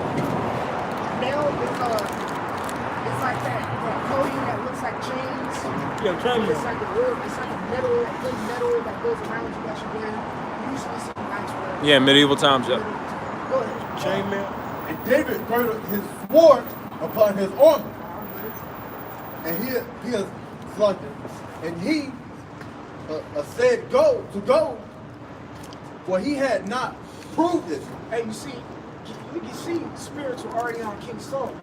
Because when you read about King Saul, he had the highest stature out of everybody. You know damn well he can't fit that. So why you giving it to him? Then go. Talk to him like that. You're just a you. It's being cocky. You see what I'm saying? Unbelievable. Didn't have the faith that David had. Go ahead. Didn't have the reverence of the Lord like David had. Go ahead. And David said unto Saul, I cannot go with these, You know? for I have not proved them. You know? And David put them off of him. Okay, get this off. Go ahead. And he took his staff in his hand and chose him 5 smooth stones out of the brook. Oh, he knew nature. That goes back to Wisdom of Solomon, what, the 7th chapter? All right? Why did he just pick up some rocks off the earth? He picked up smooth rocks in the brook because they're constantly getting ran over by the water, and they'll be more aerodynamic in the air than a rock that's jagged. Yeah, rigid. You see? He wasn't stupid. So you got smooth, 5 nice, probably oval-shaped rocks Yeah. that have been getting run over by water for years. All right? Go ahead. Say that's all I need right here. That's right. Put them in a shepherd's bag, which he had. That's right. Even in a scrap, and his sling was in his hand. So, hey, he had it. That was the spirit because the Lord sent him with everything that he needed to accomplish the task. All right? King David didn't know he was about to come over here and slay a Philistine. He just thought he was going to deliver 10 pieces of cheese and some bread until the Lord put the spirit on him to get the confidence to take this damn heathen down. Go ahead. And he drew near to the Philistine. And the Philistine came on and drew near unto David, and the man that bare the shield went before him. That's right. So he had his armor bearer come and give him his stuff. All right. Goodbye. Go ahead. Verse 42, and when the Philistine looked about and saw David, he disdained him, for he was but a youth. This is a young one. Go ahead. And ruddy. You're ready. Which means when you look it up, it says red. It's like Esau. Don't pay attention to that. He's youthful. He was young. He was of a fair countenance. Yeah. He was healthy. He was healthy. If I'm not mistaken, he was being kind of like light skinned. Yeah, like a light skin. Yeah. He was like a pretty boy, because you got to think this is warfare. So, in the midst of warfare, men respect men that have rugged countenance. Yeah, he probably had no beard on his face. Like the concept of individuals with dreadlocks. That was really a warfare. War character, That's a war like look, because dread goes back to dreadful. So being ugly in warfare is really like, all right, I can respect that. That's somebody of a mano a mano. It's an intimidation. Yeah, it's Intimidation If factor. you look the part, you're intimidated. Like if you go play football and you see the other football team, all of them swole as hell. Like, damn, they probably sorry as shit. Yeah. But they already got his head off with the appearance. It's the same thing here. King David done got his head off of his appearance. He was just a light skinned Pretty boy. Look like Prince Brown. Yeah. fair countenance Brisk kind of guy. For he was but a youth and ruddy and of a fair countenance. That's right. Countenance means face. Fair than goodness. Go ahead. And the Philistine said unto David, I am a dog that thou comest to me with staffs. Talking high shit. So pretty much, he knew because coming with staves. Staves. Because King David, like I said, he got his staff, he got his shadow, Six. he got his sling, he got five, he locks up the This shit foot. closed about It looked like he was about to go about herd 25. some sheep. And you know, usually sheep herders, they have a sheepdog.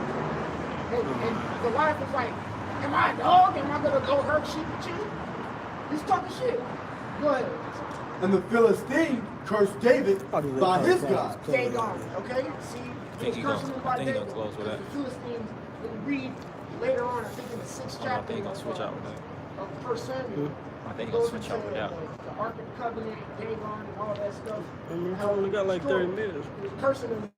He's like, my power, he's Remember his probably brother saying close Dagon with the will last do this 30? to you. If- He's gonna if he give you end up power closing to with do this that. and do that. Go ahead. And the Philistine said unto David, come to me, and I will give thy flesh unto the fowls of the air, Go ahead. and to the beasts of the field. That shit talking right there. Shit talking. I'll chop you up and feed you to my dog. He Yeah. said, come here so I Goddamn. can kill you. Roadkill. Go ahead. God. Then said David, Now listen to Two what David people I said. know that talk Remember shit. what Goliath said. Come here. King I'ma David feed and your body Virginia to said that shit. To the thousand, the air. It's boo boo. I'm Go gonna ahead. throw you into then said David to the Philistine, thou comest to me with a sword, and with a spear, and with a shield. But I come to thee in the name of the Lord of hosts. See, we battle not against flesh and blood. Okay? That's the reason why David said, Yahweh Bashem Yahushai, that's Cold my as way. hell. You go to Hebrews, the 4th chapter, Saying it's it cold. tells you that. This is Alvarez. They always do that. They sacrifice heat for sexiness. The power of the armies of Israel, whom thou hast defiled. That's right. Who said, "Wow." They can't do it. Defiled. So like, But they never look like they cold though. this day They do look like will the this. Lord deliver thee into mine hand, That's right. Walking down the street like and this. I will smite thee, Yeah. That's right. and take thine head from thee, That's right. and I will give the carcasses, Salakia. So he said, I will smite you and cut off your head. But he said this with the tongue. His speech. And he had a certain tone. And what he said came to pass ultimately. But he said, I'm going to kill you and cut your head off. Go ahead. God, I will give the carcasses of the host of the Philistines Yep. of the earth, Yep. that all the earth may know that there is a power in Israel. That's right. So what Goliath said, I'm gonna kill you and feed you to the birds and the dogs or the beasts of the field. David was like, oh, okay. Well, I'm gonna kill you in the name of Yahweh Bashem Yahushai, cut your head off, and your little friends back there, I'm gonna kill them too and feed their carcasses to the birds and dogs. All right? Tupac hit him up. He said, oh, you're just talking about me? I'm gonna take you out and your whole team. All right? By Go ahead. myself. Bad boy. What's up? God, all this assembly, Hey, this is Fofo make sure all your this kids is the epitome of speaking things into existence. Go ahead. God, and all this assembly shall know that the Lord saveth not with the sword and spear, for the battle is the Lord's, The battle of the Lord. Go ahead. and he will give you into our hand. That's right. Go ahead. He says he will keep you. Go ahead. Just like we say America will be destroyed. Go ahead. And it came to pass, when the Philistine arose and came and drew nigh to meet David, that David haste and ran toward. Yeah. So this is like if you see the movie clip, Goliath was like, no, what'd you say? started running to David, and the whole host of not just Goliath started running to David, the entire army started running out to David. David pissed them off. And all the Israel probably bitched up, Israel pissing on It's themselves. what I'm saying. Israel's still back there Yeah. with their tail tucked between their legs. And David saw them coming, he was like, okay, man. And ran towards them. Yeah, he ain't even put himself on the defense. He on the offense. He's progressing towards. He didn't, what is that? Retrogress? There, Like brace for impact. Yeah, brace for impact. And he was going to give the impact. Go ahead. So he saw them running, and David was like, yeah, man, I'm with the shits too, man. David is a hellified man. Go ahead. And the Philistine arose and came and drew not to meet David. That David haste and ran toward the army to meet the Philistine. Come on now. Hey, that's the book of Psalms. Ran up on him. That's the book of Psalms where it says, Psalm 17. One shall, We say I ran by thee, I ran through a troop. well, that one, I may be mistaken, it says, one should chase 100, and 10 should chase. Isaiah 30 say, That's in Deuteronomy. Yeah.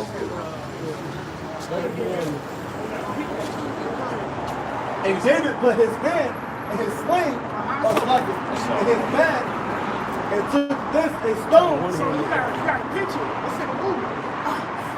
So he runs. Dude, while he's running, dude, he got the thing, get in the sling, he's still running. That's probably the sound. You bet. They're doing like Thor. You know when Thor swing his hammer? Go ahead.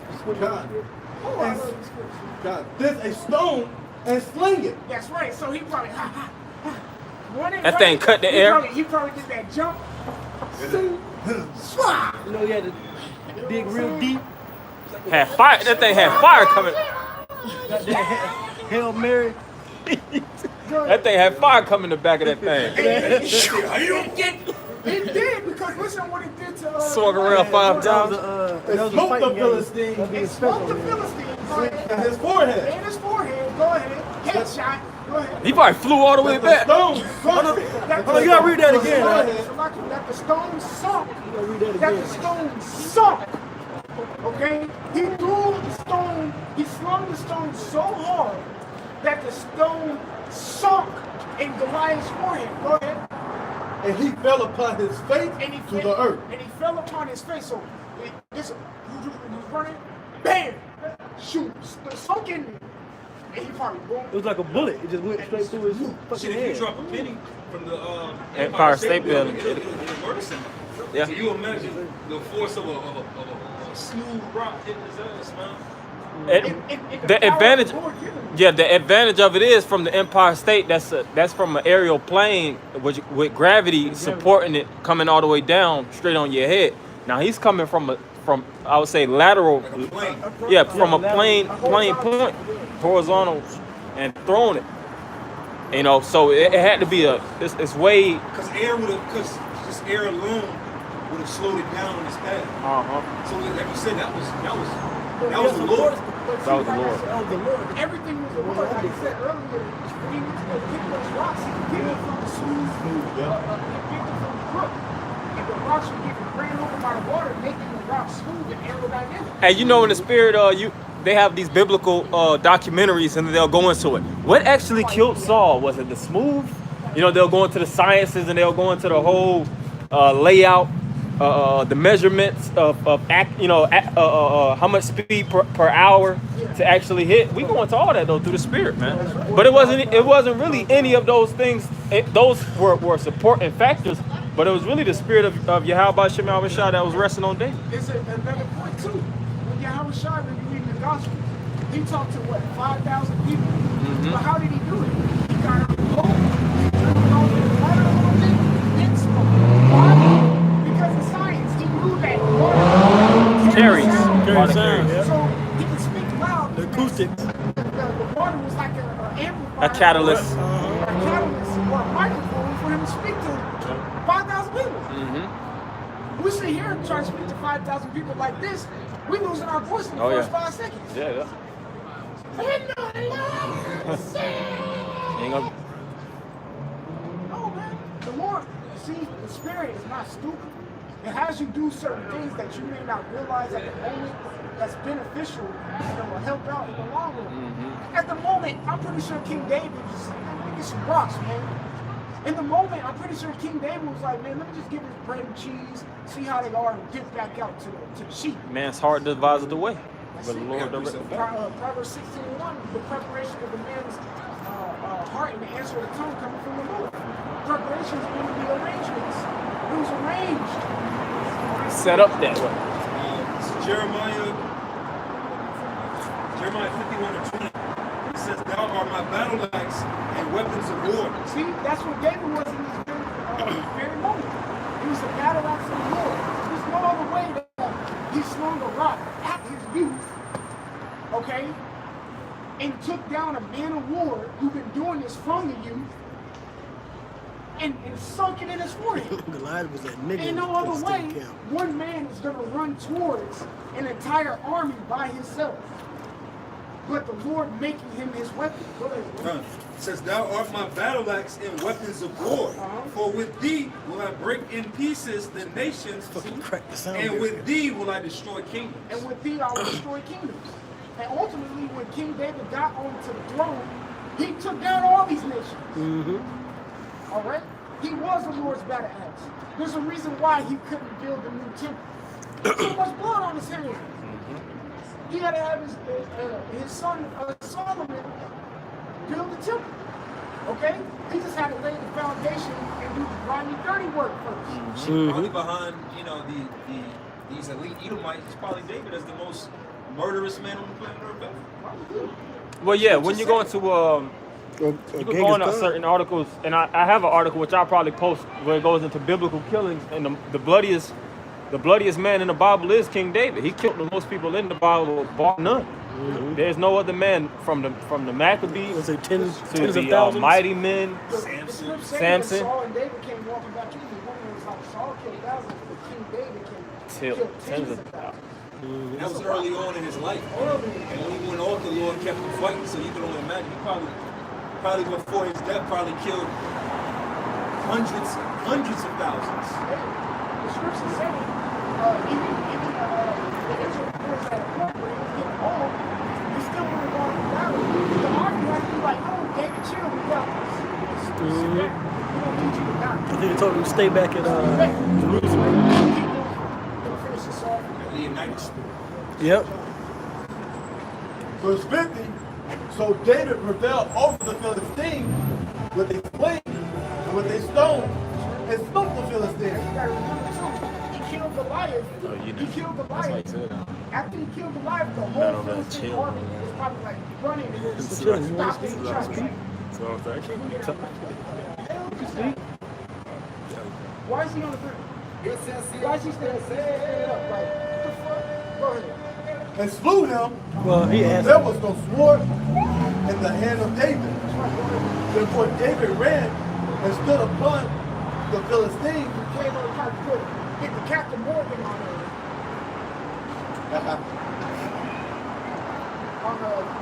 the right. Go ahead. Therefore David ran and stood upon the Philistine and took his sword and drew it out Of the sheep. of the sheep thereof Go ahead. and slew him. Because sometimes you gotta reenact it for Jason. Yeah, that's how you got to do. Because that's exactly what happened. Hey, 'cause that's how you know with the scripts. We don't learn some in Esau's classroom, the white man's classroom. We gotta learn animate it. by storytelling. Go ahead. And slew him and cut off his head therewith. Smart. But that is the power of the tongue right there. He told him, I'm gonna kill you and I'm gonna cut your head off. And then I'm gonna take out all the Philistines. Go ahead. When the Philistines saw their champion was dead, they fled. Hey, it shows the same thing in the movie Troy in the opening scene. That always reminds me of the David story. That's where they got it. That's where they got it He from. went up there. Achilles pushed quick too.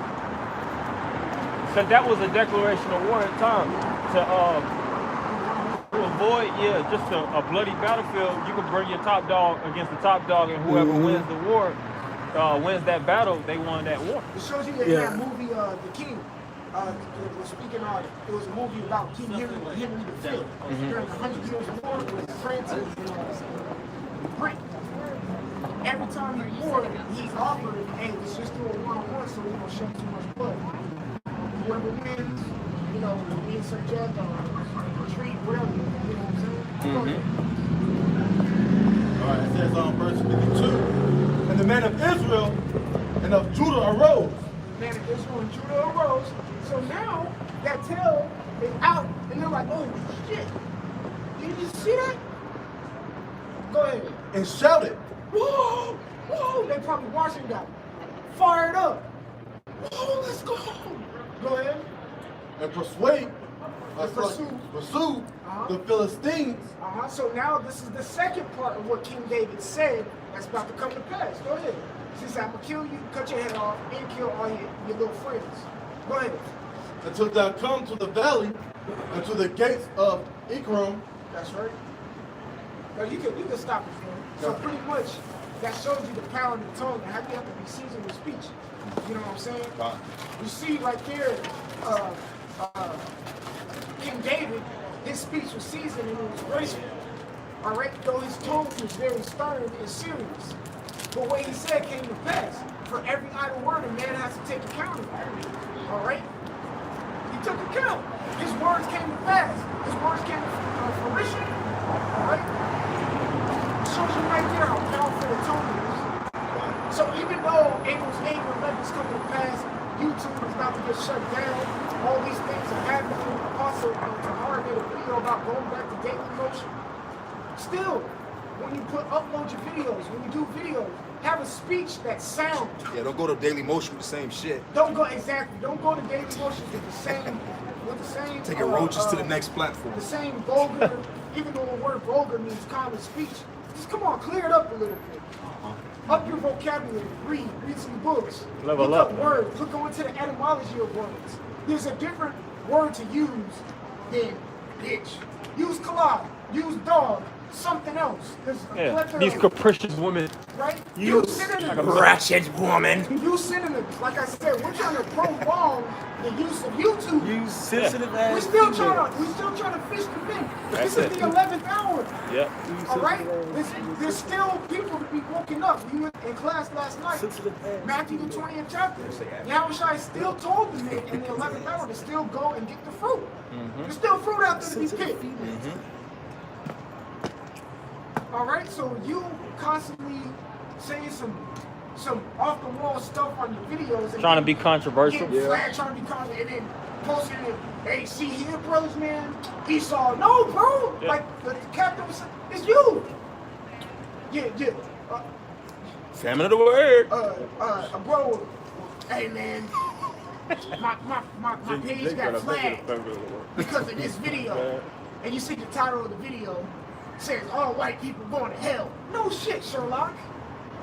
What kind of shit is that? I Come on, would man. say I would have flagged it too if I was Edomite. What the hell? Right? You know? I got you. So, but yeah, you know, I'm gonna step down. I'm gonna run out, edifying the spirit, like another brother. Yay.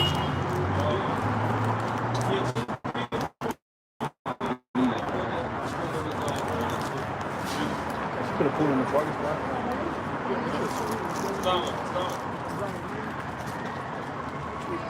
Yeah, just like the brother was ping ponging on it, just faith. You know, what you actually went on to myriad points. But one thing I did want to touch on is Somebody going with you? the excellent thing he was speaking on with King David, the level of faith he had at the same time of the action that proceeded through his words. Now, so he wasn't just speaking, just talking shit, so to speak. He wasn't just speaking, blindly first Matthew story 18. You know, he was saying what he was saying. He believed on. That was the platform that his whole image and that his whole embodiment was framed on.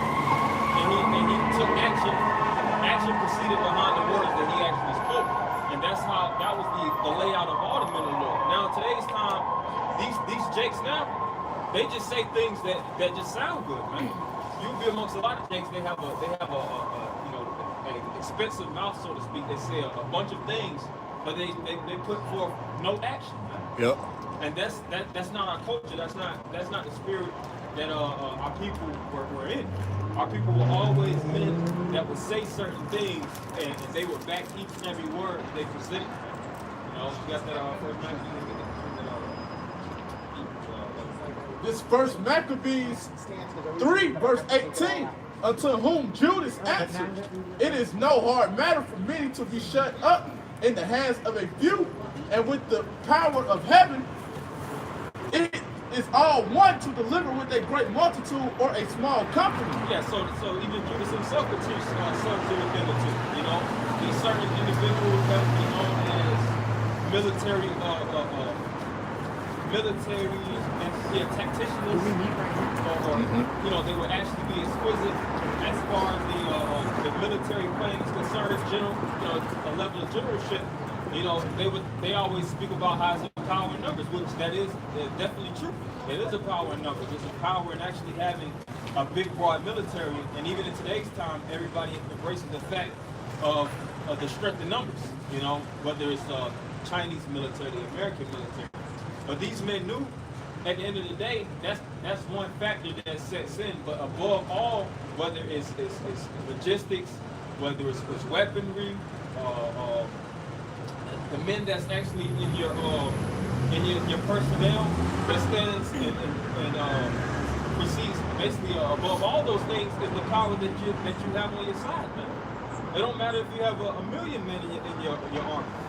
You know, if the spirit of the Lord is with those two men, which you get that in Deuteronomy, I want you to chase 1,000. I got a precept for you too, brother. If the Lord has His Holy Spirit on two men, those two men can take down millions. They can take down nations, man. That's right. And we've seen those instances take place from reading, all right? Because these words are divine, and this isn't fictitious. These are biblical events and accounts that happened with scribes and scholars present, writing these events down. When David cut the head off of King Saul, best believe there was a man that was a reporter. Goliath. Oh, excuse me. Who else? That King Saul. Excuse me. Okay. When David cut the head off of Goliath, best believe that it was a man that was present recording. And he jotted those words down in ink, and we get to read about that situation or that scenario that happened those times now. You keep going. This is First Maccabees 3, verse 19. For the victory of battle standeth not in the multitude of an host, but strength coming from heaven. Yeah, so the victory of battle standeth not in the multitude of a host, but strength coming from heaven. So it don't matter how big your army is. If you got the power of your power shot on your side, you can take down any and everything, man. You see? And we gotta have to embrace that mentality. And that's from every dynamic of warfare that we actually go through. Whether it's actually, you know, in latter times it's going to be more physical, hand-to-hand combat, but this is spiritual warfare now. And we're fighting tons of demons. It's written in Psalms, David said it best, that my enemies are more than the hairs on my head. You see? And this is spiritual warfare. We fight legions, man, thousands of demons. Right now we're not fighting against flesh and blood, but spiritual principalities. But it doesn't matter because we have the power behind us, you know, shot. In Psalm 34:7, we have the best fortitude, which are the angels that encamp around us, which represents what? Defense. You said what? No, that's good. That was a good scene that you said about we wrestle out this fish and world. But it gets defense. Yep. And we have defense, right? We have a defense that actually protects us in times of grief, in times of sorrow, in times when we feel like we're at a point of succumbing to our enemies. Because you get it, you know, you have those low points, you be like, man, I feel like I'm losing this fight. You know, this is warfare, but god dang. I'm getting my ass whooped. Am I going to actually make it to the next stage? Because I can't even pass this. Hell yeah. I feel like I can't pass this, but that's where your faith has to test. That's where prayer, that's where fasting, that's where picking up with a fellow brother, and the fuel you up in the spirit comes in. Yeah, I had two, but I got one of what you just said. This is Psalms 38 and 19. And it says, but my enemies are lively and they are strong, and they that hate me wrongfully are multiplied. I'm going to read it again for you. This is Psalms 38 and 19. And it says, but mine enemies are lively and they are strong, and they that hate me wrongfully are multiplied. Yeah, and that's the so-called white men in the military. It's always individuals that's looking to attend or be a part of the so-called white man's system in his army. And we're outside of this system. We're an enemy of the state, you know? So we're looked at as an enemy, and we're not the majority. We're the minority. You know, The minority of the minority. I was about to say, first off, as a so-called nation, they label the blacks, Latinos, and Native Americans as minorities. And amongst our people, we're taking the few amongst them. You see, the few good men. He said that at 144. And not only is it enemies of the other nations, which is the so-called white men and the Chinese and Japanese, it's still enemies of our nation that's looking to take us out.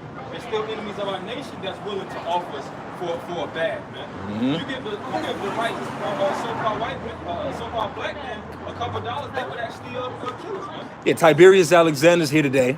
Yep. You know, them sellouts of Israel are right here today. Mm-hmm. And they're willing, like I said, whether it's actually flagging pages or whether it's actually physically assaulting brothers in the truth, you know, whether on the highways or byways, they're willing to take whatever fee it is in order for actually to make a little bit of money. So it's something else we had. I did, if you don't mind. This is Judges, going to your first Maccabees, the third chapter precept. This is Judges 7, and I'm gonna start at 3. And it says, "Now therefore go to proclaim in the ears of the people, saying, whosoever is fearful and afraid, let him return and depart early from Mount Gilead." Yeah. So right now, the time that we live in, this shouldn't be for the fear heart, man. The energy is turning up. Like I said, we just read certain excerpts and examples of certain men where they was in the brink of warfare, and it was live. Bodies was dropping right around them. And that same instance is going to occur in Jesus Christ. So you can't have that doubting Thomas mentality. You know, you doubting each and every one of things, double-minded. You basically playing hopscotch in the truth. You got to be fully set in. Like, man, look, we're in the midst of war. This is warfare. It ain't no doubt about it, man. There is no turning back. There is no going on. Ain't no plan B here. There is no plan B. Either you're going to gird up and fight fully headstrong in this war, or don't be a part of it at all. You know? Because there's no such thing as being an innocent bystander there. The so-called white man is waging war against all nations, including you blacks, Hispanics, and Native Americans. And you are the prime enemy. He wants to execute you as a people. And there is no choice but to fight back. You know? I think they had that scene on Hellboy where he was speaking about how it was the first Hellboy. He said when demons bump in the night, he was saying we bump back. You know, which I always thought of that as a good point, because he was like, really, when things go down at night, you know, most people don't fight against that, but they have that special ops group, which Hellboy was part of that special ops group when you first watched the first one, and his father and everybody else that was a part of that alliance. But he said when demons bump in the night, we bump back. Yeah, you know? We ain't backing down. And we ain't backing down, and you gotta have that mentality, because who else is fighting against this spirit in this spiritual warfare? Who else is actually objective and actually fight? This Psalms 94. I think 16. Yeah, because I was last night on TV, 300 came on, and I was watching it, and you know, through the spirit, when you watch Leonidas, up until the point where that messenger came, he wasn't thinking about war. They were just chilling. You know, he was wrestling with his son, and then he got a message that the messenger came to tell him about war. Yeah, and he was popping his, you know what I'm saying? And then it's just like, all right, well, we got to fight. His woman gave him that head nod, and it was green. It was a green light. That's how it happens. Like you said, if you get bumped, you can't just run across the water like a cartoon shit. Yeah, you got certain Jakes, they got that overseas mentality, man. Let me just move out of America, man. Niggas going to get destroyed here. Let's go to South America early. Nah, man, we here. We in the midst of the war. Yeah, we in the belly of the beast. We in the belly of the beast.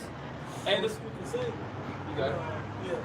You know, say, First Corinthians 6. It says that the fearful and the abominable, you know, either lie themselves with mankind, they're not going to inherit the kingdom of the Most High.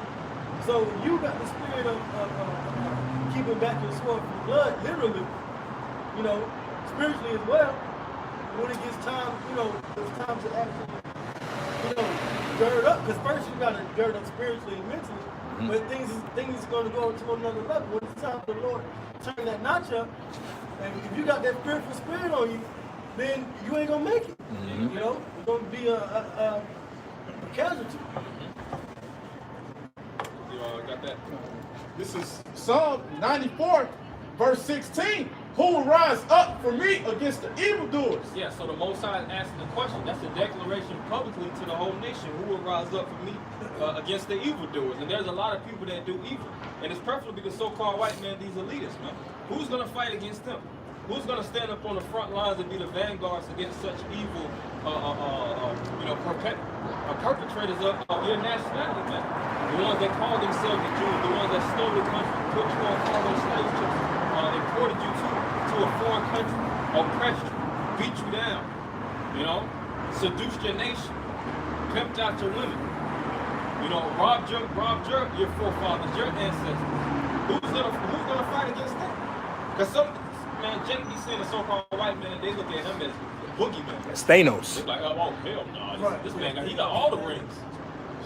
That's how Jake be looking at Esau, like goddamn Thanos. What Thanos control? What time? That gauntlet glove. Esau has that glove. The scripture says what? He shall change time. Yep, he do. He has the gauntlet glove, man. You know, to change times, laws, nationalities, recreate the world, change reality, switch up the dynamics of books that were supposed to be never touched, so to speak.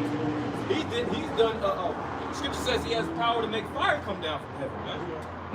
What he said, he exalted himself as God. Jake be like, I'll be damned if I can hardly even, beat the niggas on my blocks. You know, these different gangbangers, they've been warring against each other for decades, and they ain't never came to a point of victory.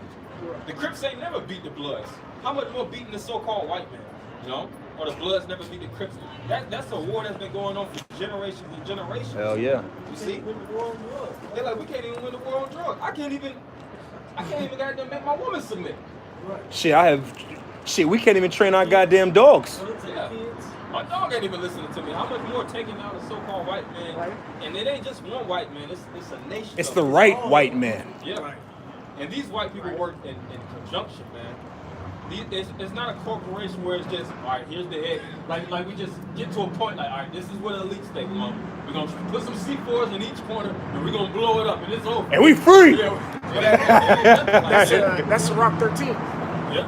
Well, a rich man will pretty much help another rich man. Rich man help another rich man. And the funny thing with these devils, they have that we don't die, we multiply. If you kill off all the elites, guess what?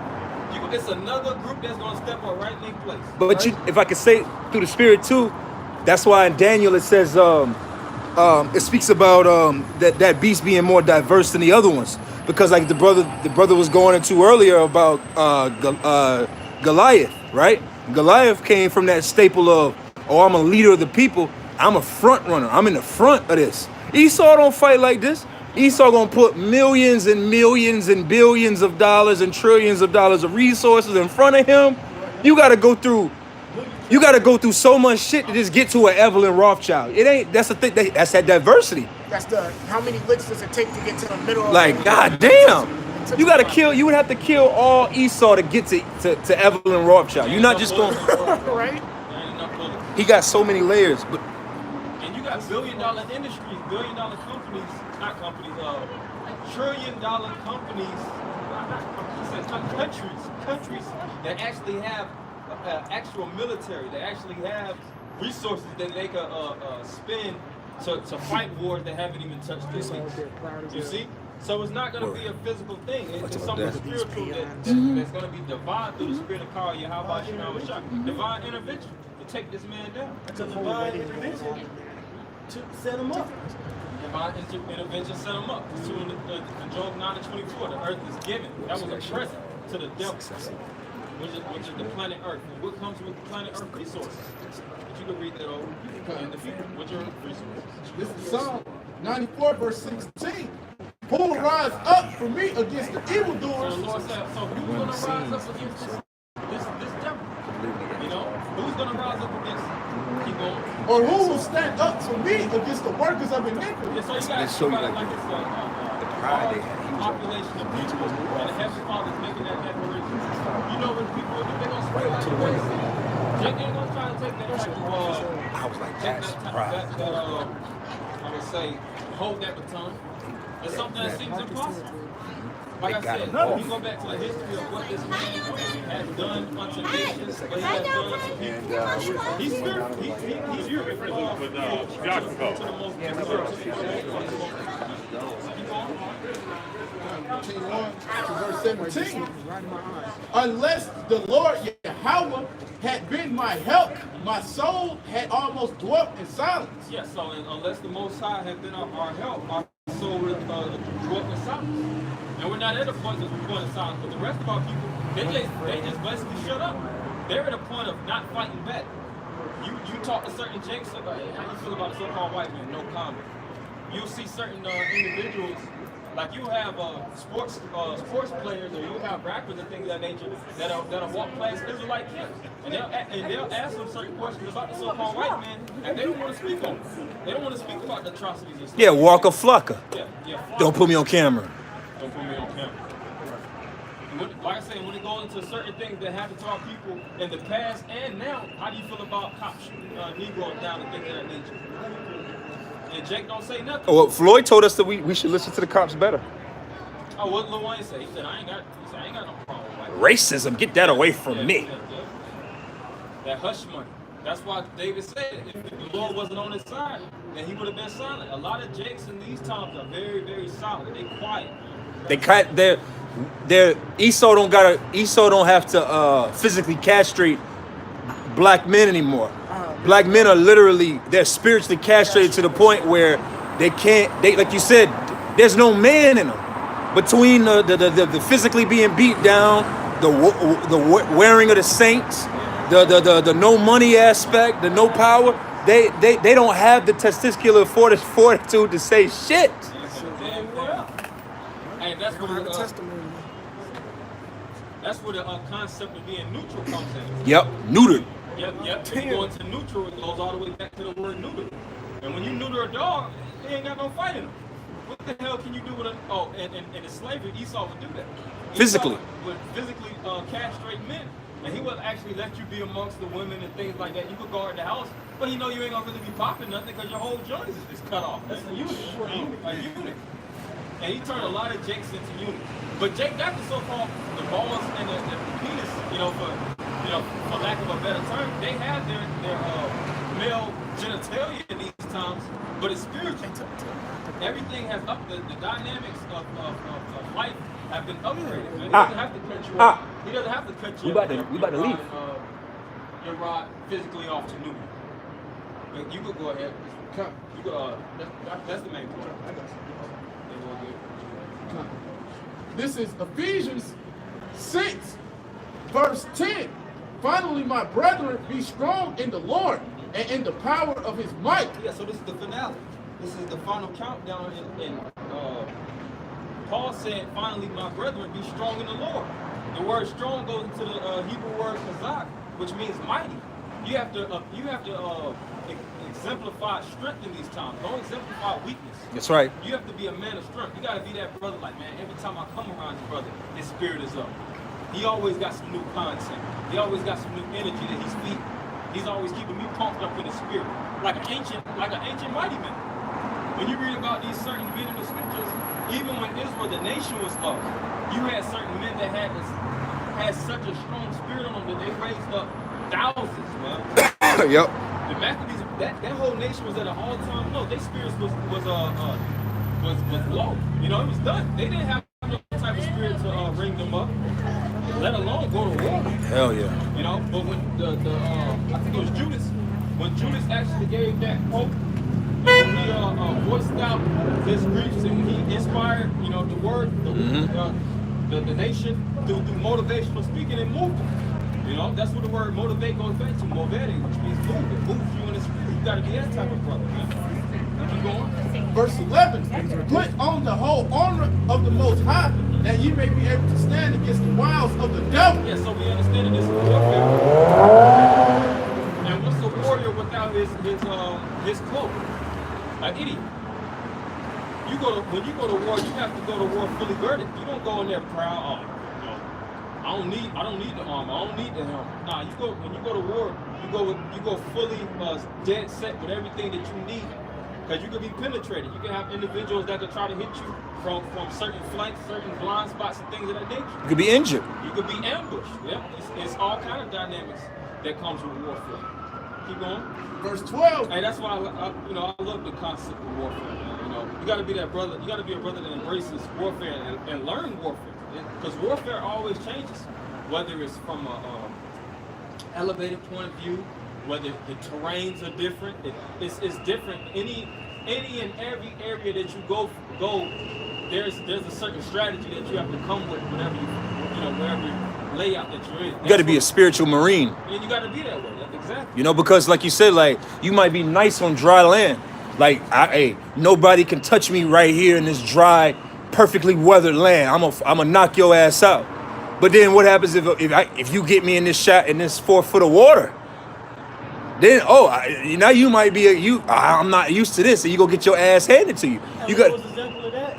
Conor McGregor boxing Floyd Mayweather. That's exactly perfect example. Conor McGregor, he was, boastful about, doing the boxing match with Floyd Mayweather coming from the MMA, but he was going to a realm that he wasn't fully familiar with. So when it came down to that ding in the ring, and it was time to fight, Floyd Mayweather. Now, if Floyd would have went to the octagon, Floyd would have got his ass handed to him. If you could now grapple and submission, Floyd ain't built for that.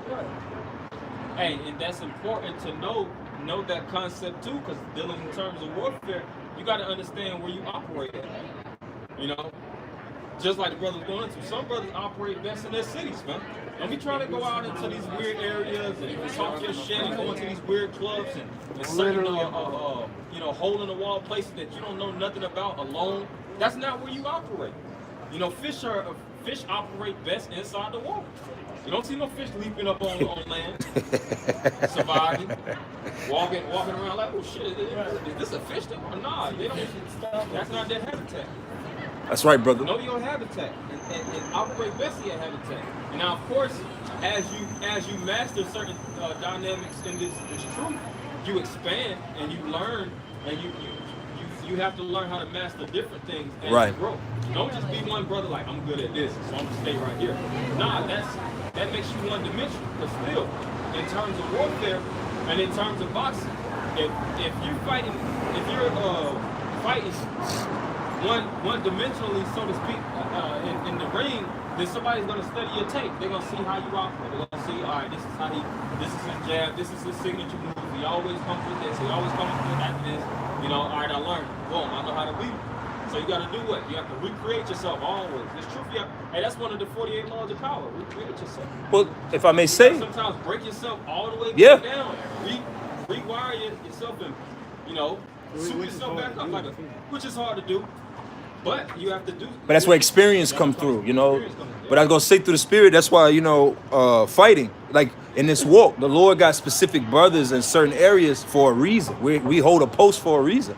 Like I said, a man that told me last week, he's like, man, it take 7 years for your blood to thicken up properly from going from warm weather to cold weather. That's why when you think about the Romans and Hannibal, was it Hannibal? The Punic Wars. That's why they lost. They was coming from that warm terrain, and when they was dealing with those Roman winters, they were not physically built and meant to go into that part of the world to fight. So it's the same thing. You gotta know you gotta know your strengths and your weaknesses to fight. And I'm gonna let the brother close with that. But I think that's in Sun Tzu, The Art of War. But it said if you a brother could look it up, but it was basically saying, if you know the enemy and don't know yourself, that's a weakness. If you know yourself and don't know the enemy, that's also a weakness. But it was going into certain terms of it. Mm-hmm. But it said if you don't know the enemy and you don't know yourself, you're gonna lose 100 times out of 100 times. But if you know yourself and you know the enemy, then you're guaranteed success. That's right. So when you read the book, The Art of War, or learn certain concepts of it, it shows you how you get guaranteed victories. Basically through strategy, through actually learning spiritual tactics, and that spiritual warfare is still applied in these times now. You can look at these and read these different books and take that dynamic. And all gang members in jail read that book. Yeah, all gang, politicians, entrepreneurs. because everything has a style of warfare built inside of it. Let your enemy fight your battles for you. So we're gonna go back close with Juice Priest. This is 2 Maccabees 15 and 6. It says, so Nicanor, in exceeding pride and haughtiness, determined to set up a public monument of his victory over Judas and them that were with him. But Maccabeus had ever sure confidence that the Lord will help him. Wherefore he exhorted his people not to fear the coming of the heathen against him. So he knew himself and his enemy, like the brother just said. Go- It says, but to remember the help which in former times they had received from heaven, and now to expect the victory and aid which should come unto them from the Almighty. Yeah, spiritual reminiscence. He reminisced and he respected the power that was on the side, and he knew that that was a leaning point. All right, I got him in my corner. And these men, they never went off of their own impulse. Just like with boxers, when them boxers are in the ring, they got a coach right behind them, always telling them, and basically, Jab, jab, jab, jab, jab, jab. Oh. they're basically, it's not always the man in the ring, it's the one in the background. That's the one that's actually pulling the strings, so to speak. You know, and it's the same thing with us. You coach me your mind. Yeah, you do the body work. And it got to be that same concept with Yahweh Shema Shai. We're physical beings, but our spiritual operations and how we delegate and perform has to be based upon the principles of this truth, which is the spirit of Yahweh Shema Shai. So it says, and so comforting them out of the law and the prophets, and all putting them in mind of the battles that they won before, he made them more cheerful. He made them more cheerful. So he had to, give them those words of encouragement by going into the context, going to, hey, this is what we went through. Look, we won this, we won that. Through the spirit of power, Yahweh Shema Shai. You remember the records of Moses? Romans 15 and 4. Yeah, then everything, those wild thoughts and demons that was plaguing their minds, that was making them doubtful and worrisome, it all got suspended by encouragement, man. And that's how you purge and absolve demons. Yep. Negative demons by positivity. Positive encouragement can kill and vanquish all kind of wicked or doubtful thoughts. You got it. I was gonna say that's why it's actually a commandment of ours that when we walk us by the way, we talk of the Lord. When we sit us down, when we lay us down, we talk of the Lord. Because there's power in it. Because sometimes even with, I'm pretty sure all you brothers, we don't know how to change our speech. So your rib or a woman that you may be dealing with, whether she know the truth or not, you can't help but what the book of Proverbs says this, or what Psalms say this, or you just can't help it because it's just that's how it's in us. You know what I'm saying? That's how we comfort ourselves. Nah, man. I read Psalms 38 because I was reading that this week. It's like Yeah, a little bit more. It says, and when he had stirred up their minds, he gave them their charge, showing them all the falsehood of the heathen and the breach of oaths. Yeah, so man, wait a minute, man. We could take them down. They got back in their right mind. Sometimes you lose yourself, especially in warfare. Warfare, that's in the article. All warfare is based upon deception, man. And that deception, that illusion, that optical illusion can plague your mind to the point where you don't know what's real from what's fake. Right. Then you start turning on the enemies in your own life. Then you start to conform amongst the ways of the enemy. And that's what happened to Jake. Jake is under a spell, man. But you have to always go back and revert back to the scriptures, the book. This is the strategy guide. This is the ultimate strategy guide to win this war, man. Mm-hmm. And it's standing on something that's really in your benefit. Exactly. And embracing your comrades in this truth too, and listening to the words that they say, the values that they set upon. So that was the main point. Yeah. Okay. Verse 11. Thus he armed every one of them, not so much with defense of shields and spears, as with comfortable and good words. That's a weapon. Wisdom is better than weapons of war. You can arm a man with wisdom and words of encouragement. And that weapon can take you farther than shield and sword in certain events, man. Faith takes men a long way. That's the saying, give a man a fish, he'll eat for a day. Teach a man to fish, he'll eat for a lifetime. What the scripture say that? The Lord said what?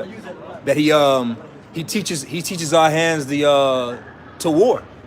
And you know, you have carnal niggas that are, yeah, that's why I'll F you up. No, that's talking about dealing with the word, man.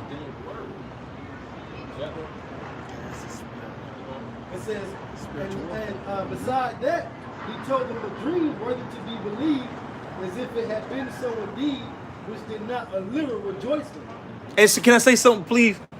Cause see, you have these scoffing ass Israelites that'll talk shit about the fact that Apostle Tahar will come around and cause we are approaching that time of the year again, where he'll get to the year 2020, the year of this, the year of the push, the year of the 3Ds. Well, that's the same spirit, because sometimes you gotta do things to rally your troops up, because it's always, like you said about war, there's always, you gotta keep the morale of your soldiers up, because there's always something out here to have us low. So you gotta do something to, nah, man, brothers, we know in our head that this thing gotta play out. This could take a few months to a few years to play out, but we always gotta say to each other, man, this thing can happen any day now. You gotta always, bro, we ain't going home tomorrow, man. Yeah, we understand that. But Scripture says, you know, you have to hasten the day.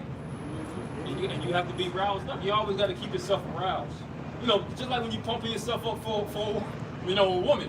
You might not be doing half the shit you finna do that, brother. I'm finna flip home. I'm finna so like, he finna go in there, like he finna kill something. He ain't finna do none of that, man.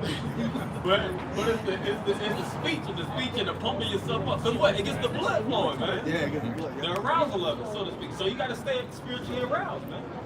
But that was really the main thing. So we're gonna end it by giving all praise, honor, and glory to Yahweh, Ba'ashem, Yahweh Shai, Ba'ashem, Rokak Wadash. double honors to the apostles and others of great millstone. Shalom. Shalom.